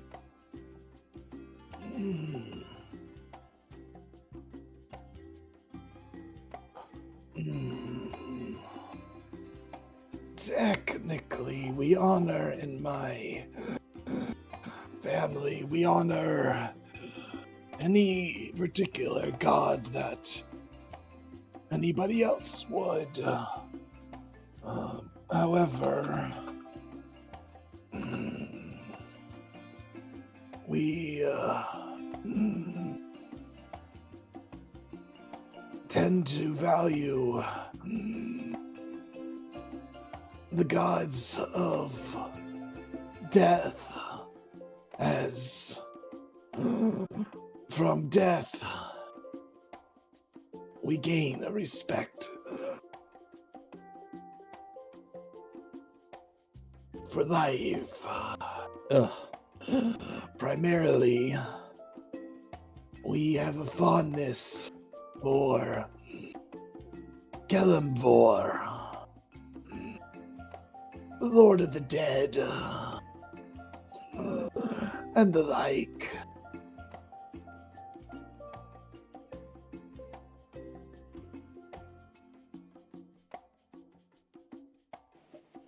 Worshipping the gods of death sounds dangerous. Do you not worry for yourselves? Kelemvor is more of a balance keeper than one of the more sinister gods like the Dead Three. He is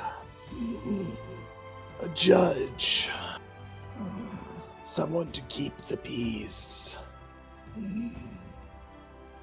We honor him by honoring the dead.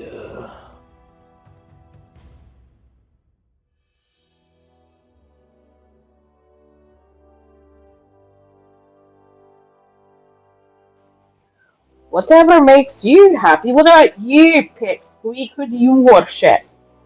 He's gonna look at Poppy.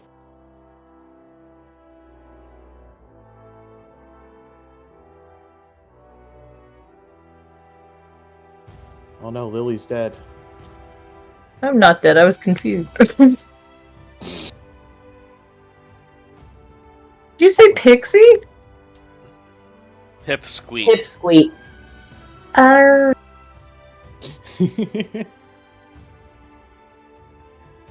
I worship Yondala, the nurturing matriarch.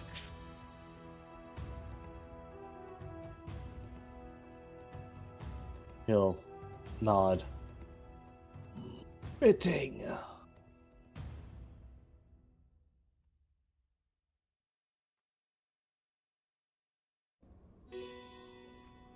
I mean, it's kind of hard not to be thankful for someone who actually created you and your entire race.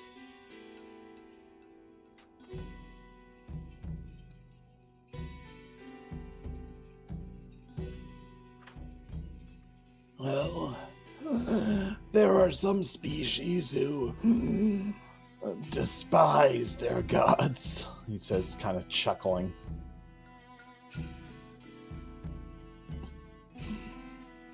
I mean, the giants worship their own individual ones because their creator god abandoned them.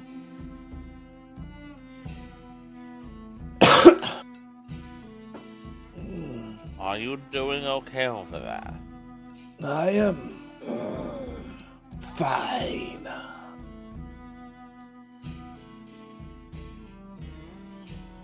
Jake likes to play the characters with the most challenging voices. Yeah.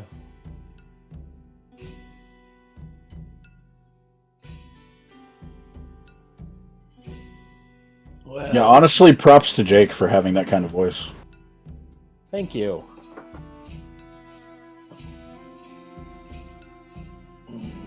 Well then,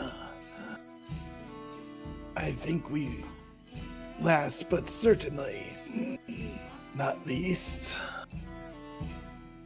Sir Faye. Who do you believe in? Oh, my family, we all have worshipped the Sealy Court equally. However, in generations of my family, most of us bow to the Archfey herself. Yandra, you may know her as Titania. Yes. The Summer Queen. That she is. And she's watched over my family for generations. Why are all your gods watching you? Isn't that not creepy? There's comfort sometimes in the way that we are protected. For us, Fae, we are smaller, so a little bit of notice is actually quite comfortable. Of course, humility goes far as well. Oh, Mr. Kingly Man! A Fae's society is like one. Oh, I'm sorry? I'm trying to talk to the king. What was the question? I just said, oh, hey, oi, Kingly Man. Devon's gonna look back at you guys.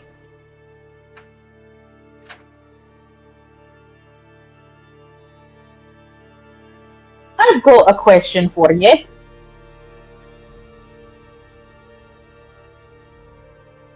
Alright. We're talking about gods and them watching and protecting. Do you have a god? And have you fucked it off because it's abandoned you and let the zombies run over your wedding and your castle and your country? Well, that is certainly one way to phrase that question. Jack's just going to be rubbing his forehead. Like he's fighting off a migraine. Devon's going to turn his sword over and plant the tip of it against the stone flooring while he puts his hands on the handle and stares over at Fergus. I cannot answer for why the gods are acting in such ways right now. I'm beginning to question my faith in all of them entirely. But what matters right now is that we escape, and we help those that still remain. Wait, you've worshipped more than one god. Okay, now this is just too much. Alright.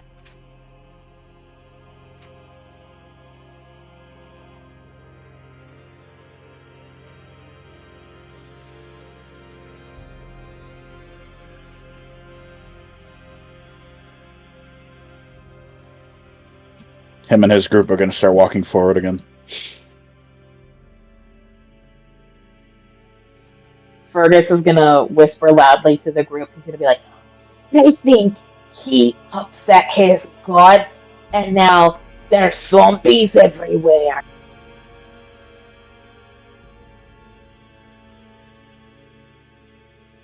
Yes. A question for you. Yeah.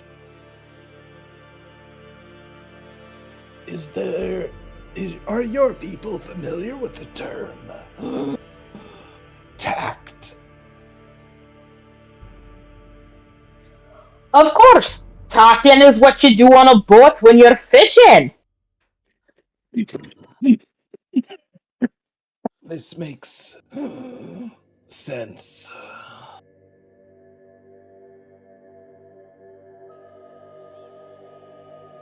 However, you should probably not try to say such cruel things to someone suffering such a tragedy. Is that a cruel thing to say? Very.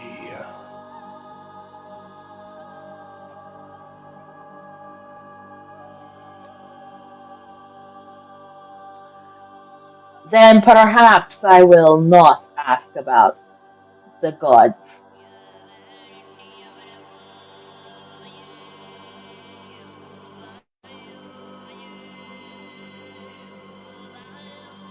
Some people are very protective and private about their religious background, myself included.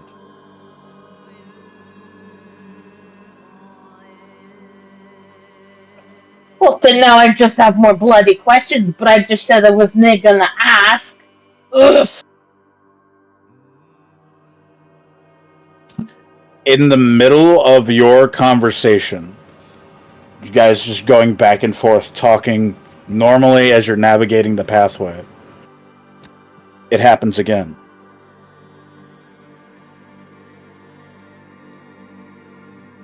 Another flash, this time in the location you're currently in instead of at the castle.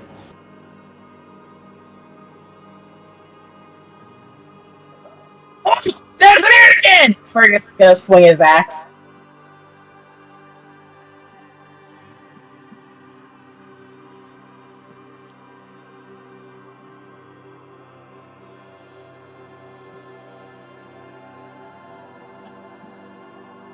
What you see before you is hordes of undead, but also several more of the corrupted knights that you have seen from the very beginning, and who appears to be the necromancer that started it all. While the knights and the captain lie dead around you. Bolus draws his bow immediately.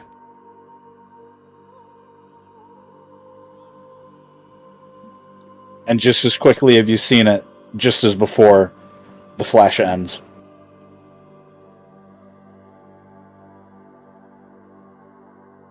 Again, Devon and Jasma and all of the knights moving forward as if they're unaffected. Can I make another Arcana check following up on the last one to see if I know anything more? Like if that most recent vision gleaned any more info? You may. 16. If anybody else wants to roll Arcana again, you're more than welcome to. Yes. Gladly. I will say, Jake, Yes. since you rolled the highest on the last one, you got the best bit of information that would also be the same information I would give you for any other Nat 20 roll. You're not going to glean anything more than what I've given you. Gotcha.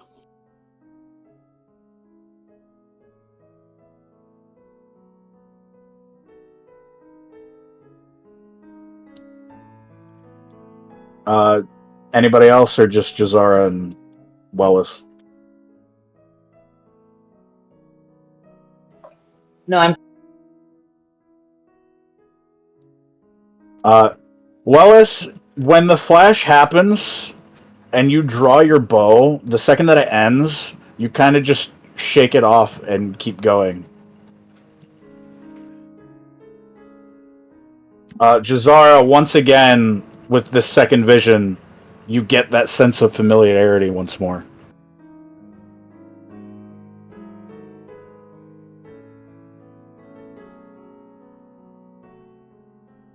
Can I probe my memory to see where I might feel that familiarity with a history check? Ooh. I will allow it. Go ahead and roll for it. 6. Ooh. But just as you try to pierce through the veil of your mind to find where you've seen that vision before, it disappears, and you don't remember what that vision looked like.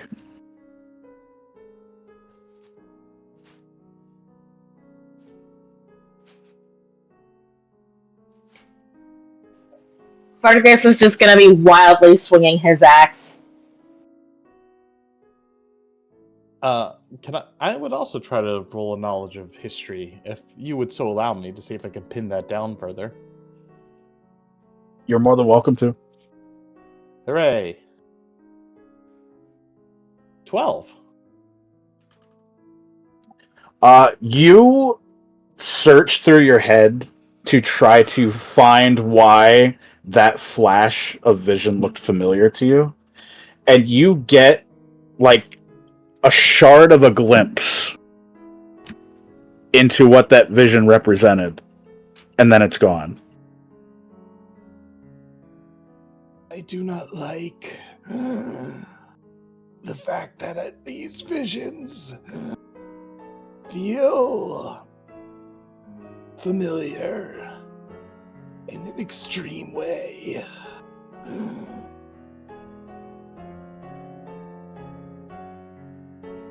I don't think we have any more time to waste. I think we should hurry because something feels very, very wrong. I agree.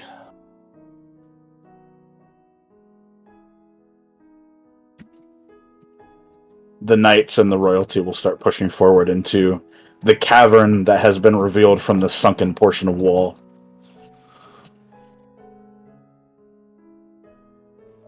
In Baldur's Gate, I would take this opportunity to steal all this gold, but we're not in Baldur's Gate.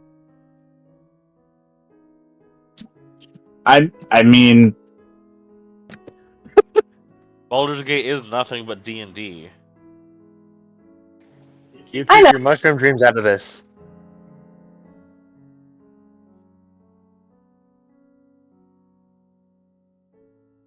so what you see before you pass the sunken wall is a cavern that is deep underground. There is light from some glowing plants hanging on the tops of the cavern. You see from some of the more old trees around the kingdom, you see the roots coming down into the cave and pushing through some of the dirt and mud surrounding the cavern walls. There is, in the center of this cavern, a river flowing downward towards the west. from a section of cliffs up on the right side. You also see several large jutting like stalagmites and rocks jutting out from the ground, as well as mushrooms. Do I recognize any of this subterranean vegetation? Go ahead and roll me Resident in. of the Underdark, sorry. Go ahead and roll me a nature check. 9! It's not. You do recognize that some of the mushrooms and some of the plant life around the river and along its path seems somewhat underdark, but you can't really grasp at this moment what they are entirely. Never was one for botany.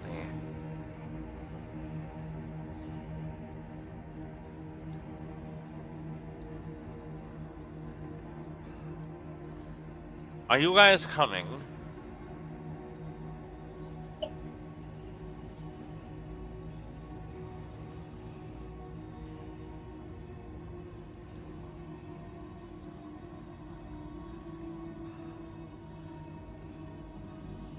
How deep is this water?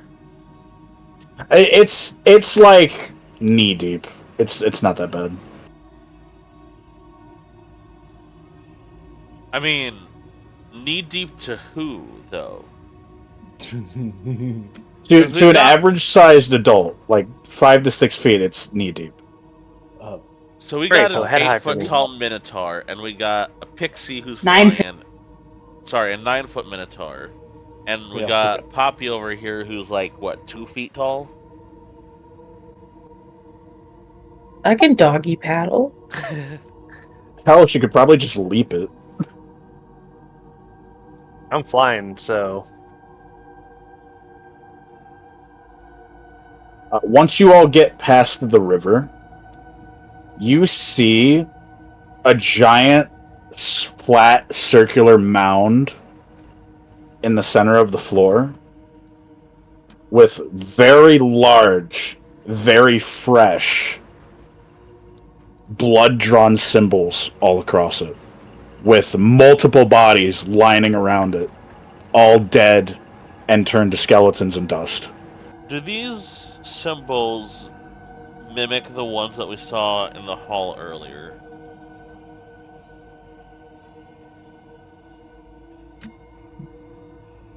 Roll me an Arcana check.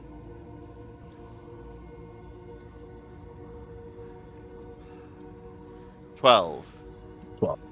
I'm also going to get in on this. All right. Another nat 20. God damn, Holy Jake. shit, Jake. I 2 know in one night. I know I so many things. When the nerd's knowledge comes into play, I know things! So, Jazara, you recognize that some of the symbols are akin to the ones that were up in the castle hallway, but you don't recognize the rest of them. Jack, glimpsing at all of this blood drawn in the ways that it is, with how archaic the symbols are, how exact and direct each shape has to be, this was done by a professional. And you can tell that this is a very ancient magic that goes beyond just necromancy, but you're not sure what. Oh. This is not good. These symbols. This ritual. It's necromantic in nature. But not like anything I've ever seen. And he just kind of like looks up at the party, like very sullen-eyed. And I have seen a lot.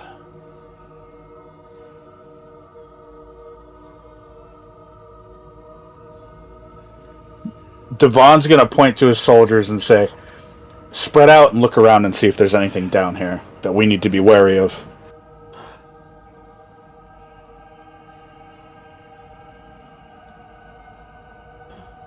This is very ancient.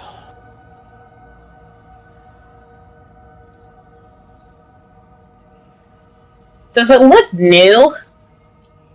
Oh yeah, yeah. The blood on the ground that's made all of these symbols and these circles and all these shapes on the pedestal below you. It's within the day that it was drawn. Is the So, pedestal new? No, the the pedestal itself looks like a very ancient type of stone. are there, for clarification, like etchings in the stone that the blood sigils were painted on top of? Yes.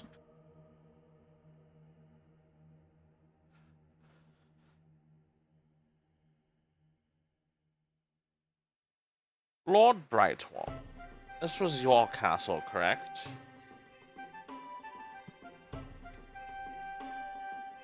It is. But I've never even seen this here before. That answers the question I was just about to ask. What the hell is all this?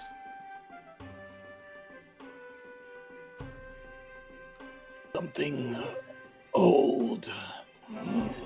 Fer- Something ancient. Fergus is going to try to practice tact.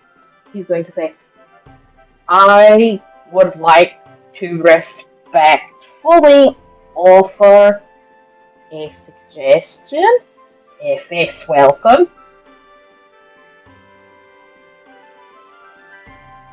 And what would that be, my friend?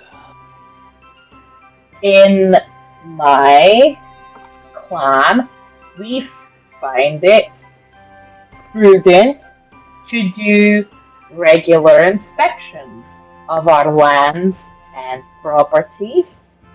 Perhaps that would be something to implement now so that there are no future surprises. He's going to be talking very carefully, still not necessarily getting it right, but trying. You can tell he's trying not to be a blunt jackass.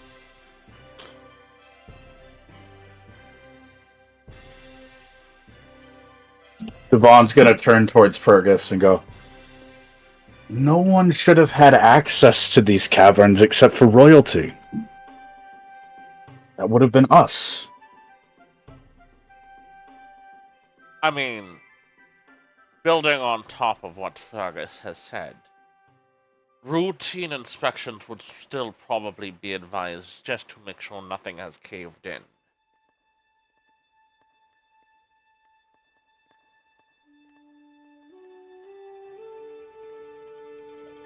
So if royalty is the only people who have access to this, does it mean that there's royalty responsible for this?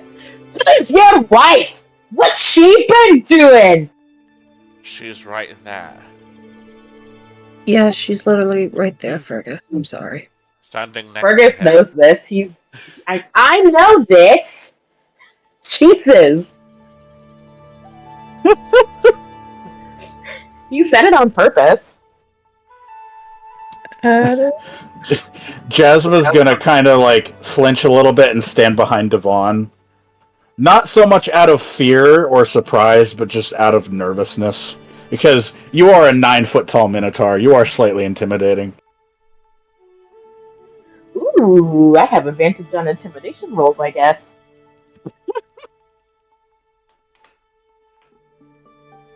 Can I make an investigation or perception check? You may certainly try. Why are you standing in it? What if you both turn? Get out the wee blood circle! You fools! Yeah, you don't know if that could be some sort of trap that's supposed to teleport you to, like, a blood dimension or something like that. You're standing on the bloodstone. Or, strip you of your flesh and bones, viscera. I think we should go down the river. Now.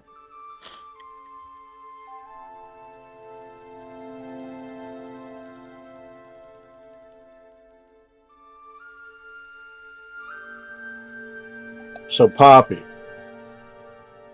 Yeah. you don't glean anything from observing the scene that's directly in front of you, but you do hear a little ways upwards in the cavern some footsteps on muddy grass.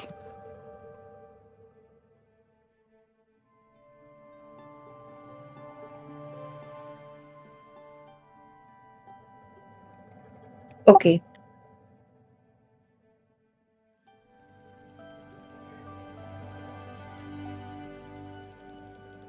I have a very bad feeling. I think we need to run fast and now.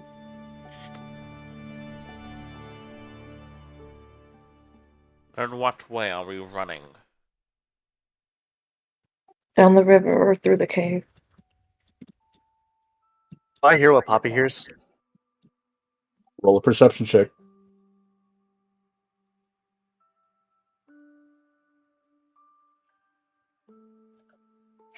Oh, fuck yeah, I do. Jesus fucking Christ, okay. It went from Jazar's 18 to Fergus's 20 to Wellis's 24, and I was like, oh! Let's see if I can beat it. Let's see if we can beat it here. With my If you +1. if you get a nat. No. So close! Close. Very close, but nah. So what Poppy heard, like, in the background, you all hear very distinctly coming closer. Fergus is gonna turn around and he's gonna pull out his great axe.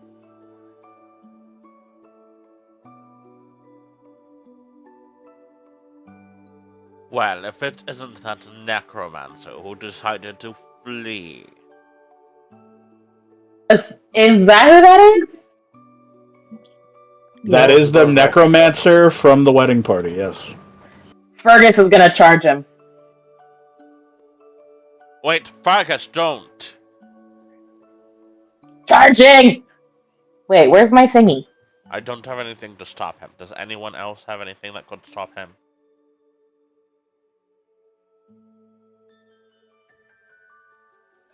I can pretty much only get about there. If we do, like, initiative style movement. There will be no combat here.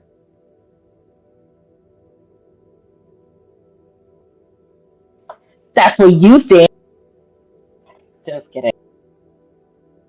Can I throw a shovel at Fergus? Can you what? Throw a shovel at Fergus. As he's running past you? Yeah. I have one thing that might be able to stop Fergus, but I am pretty sure that Fergus is going to be able to beat it. Alright, Wellis, give me yours first, and then we'll see if Poppy can do the shovel thing.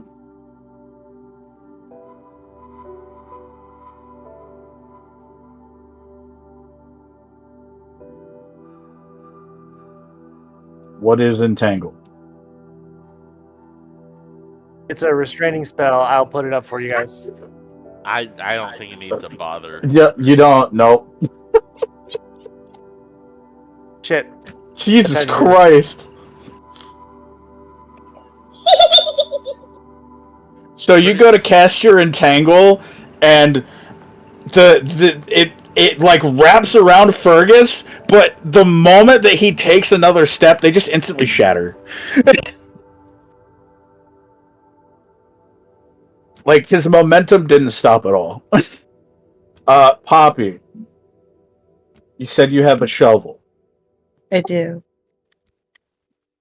I want you to roll a strength check. Can I aim for his Achilles? Sure. Thank you.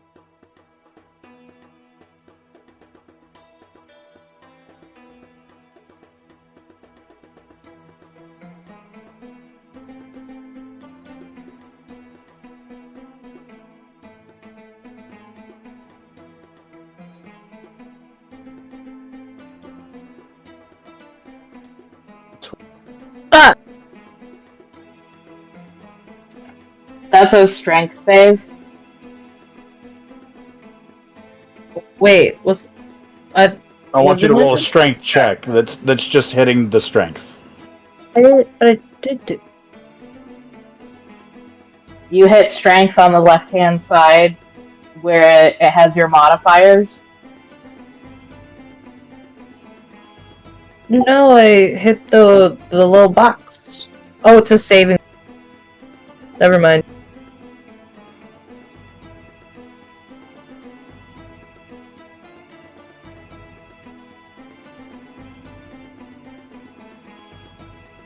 Okay, I need help. I don't know how to roll it. What are you using? Are you using Roll20 or are you using D&D Beyond? D&D Beyond. Okay, I can't help. so you see the big box that says strength, then it has like a plus or minus whatever number, then below that is a number in a circle. Yeah. Hover over the plus or minus number and then just click on that.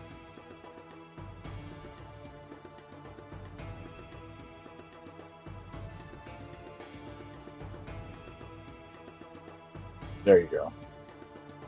Oh, it's even worse. Eh. So you go to throw your shovel, but by the time it's leaving your hands, Fergus is already ahead of you.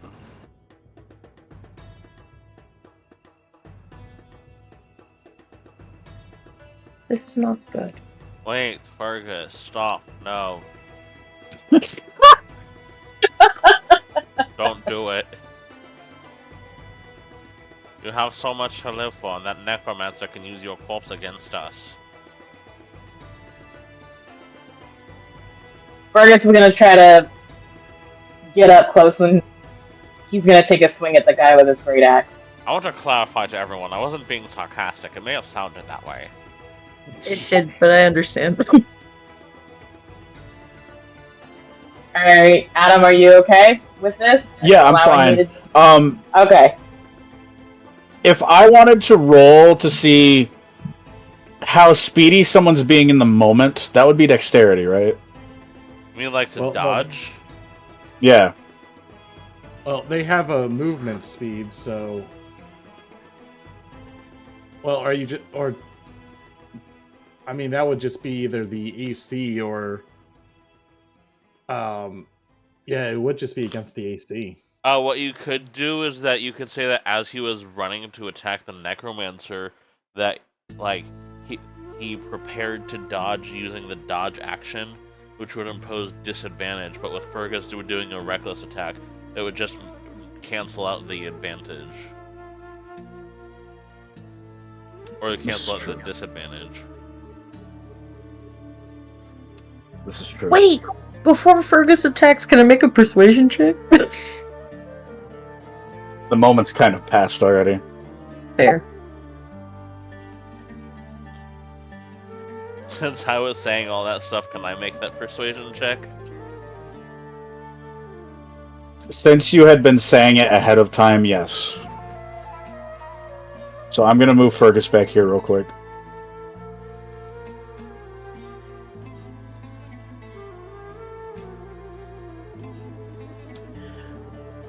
Alright. Fergus, do you want to accept that roll or do you want to contest it? How the hell do I contest this? I'm stupid. I would say insight. Yeah.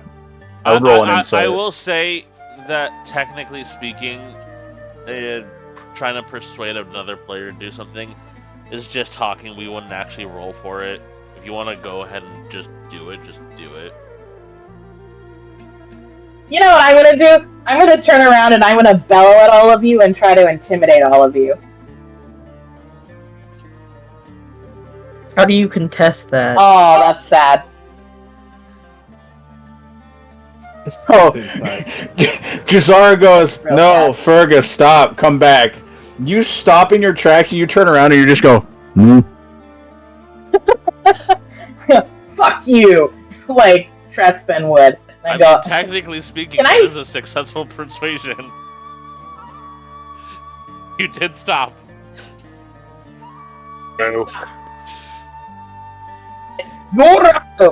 So I stop and I turn around and I go, oof! And then I look back at the necromancer and I go, your ass is mine!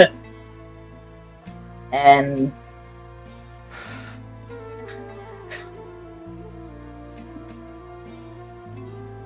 going to attack him.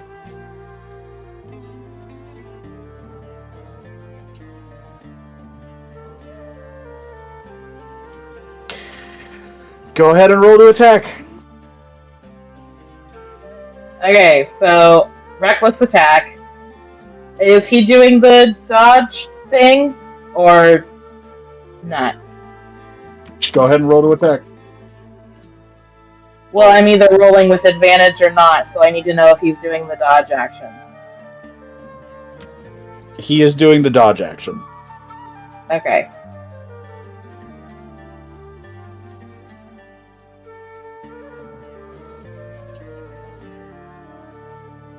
$19!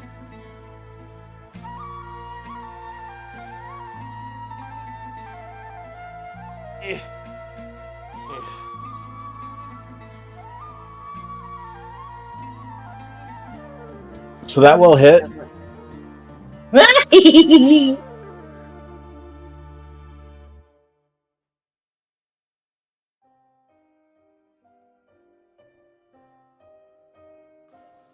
So he'll take 11 slashing damage.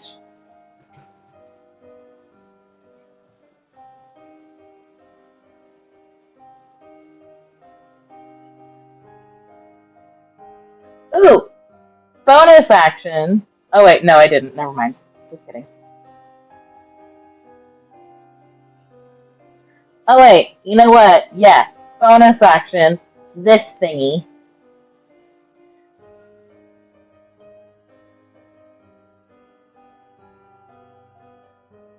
So he needs to do a strength check.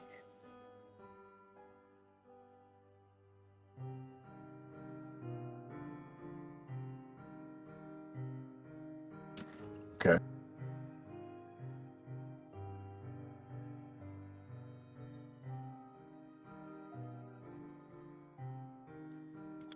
I failed.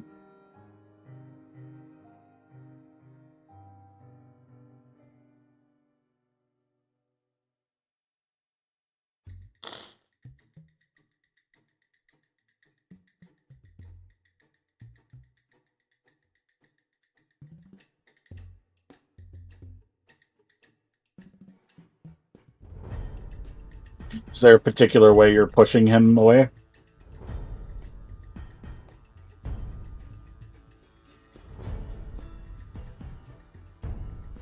Ooh, right into the rocks.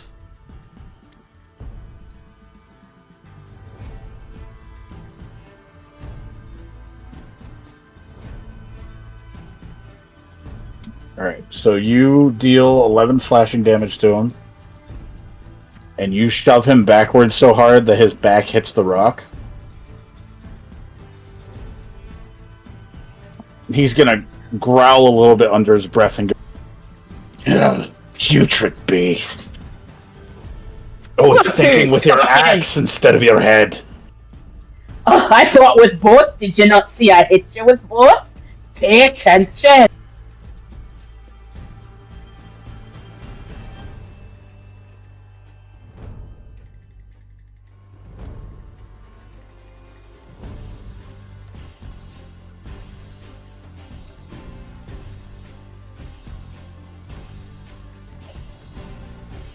Fergus is gonna like get into a battle stance and with his great axe held in both of his hands and he's gonna say, What do you want? Lord Brightwall, if this turns into a fight, take the lady and your knight and flee.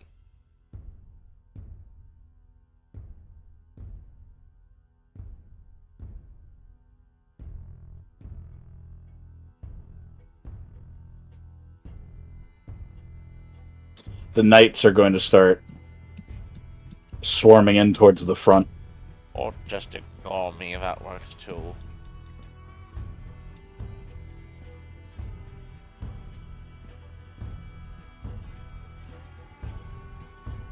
At the very least, if this does turn into a fight, I want the two of you to flee.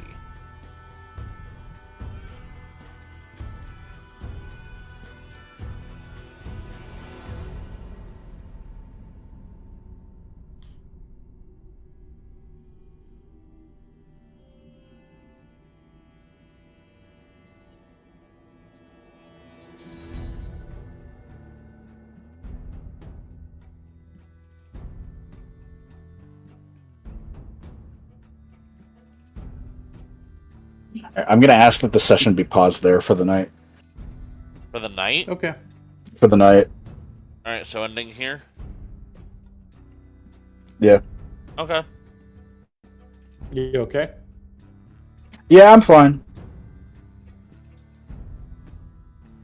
Ending recording now.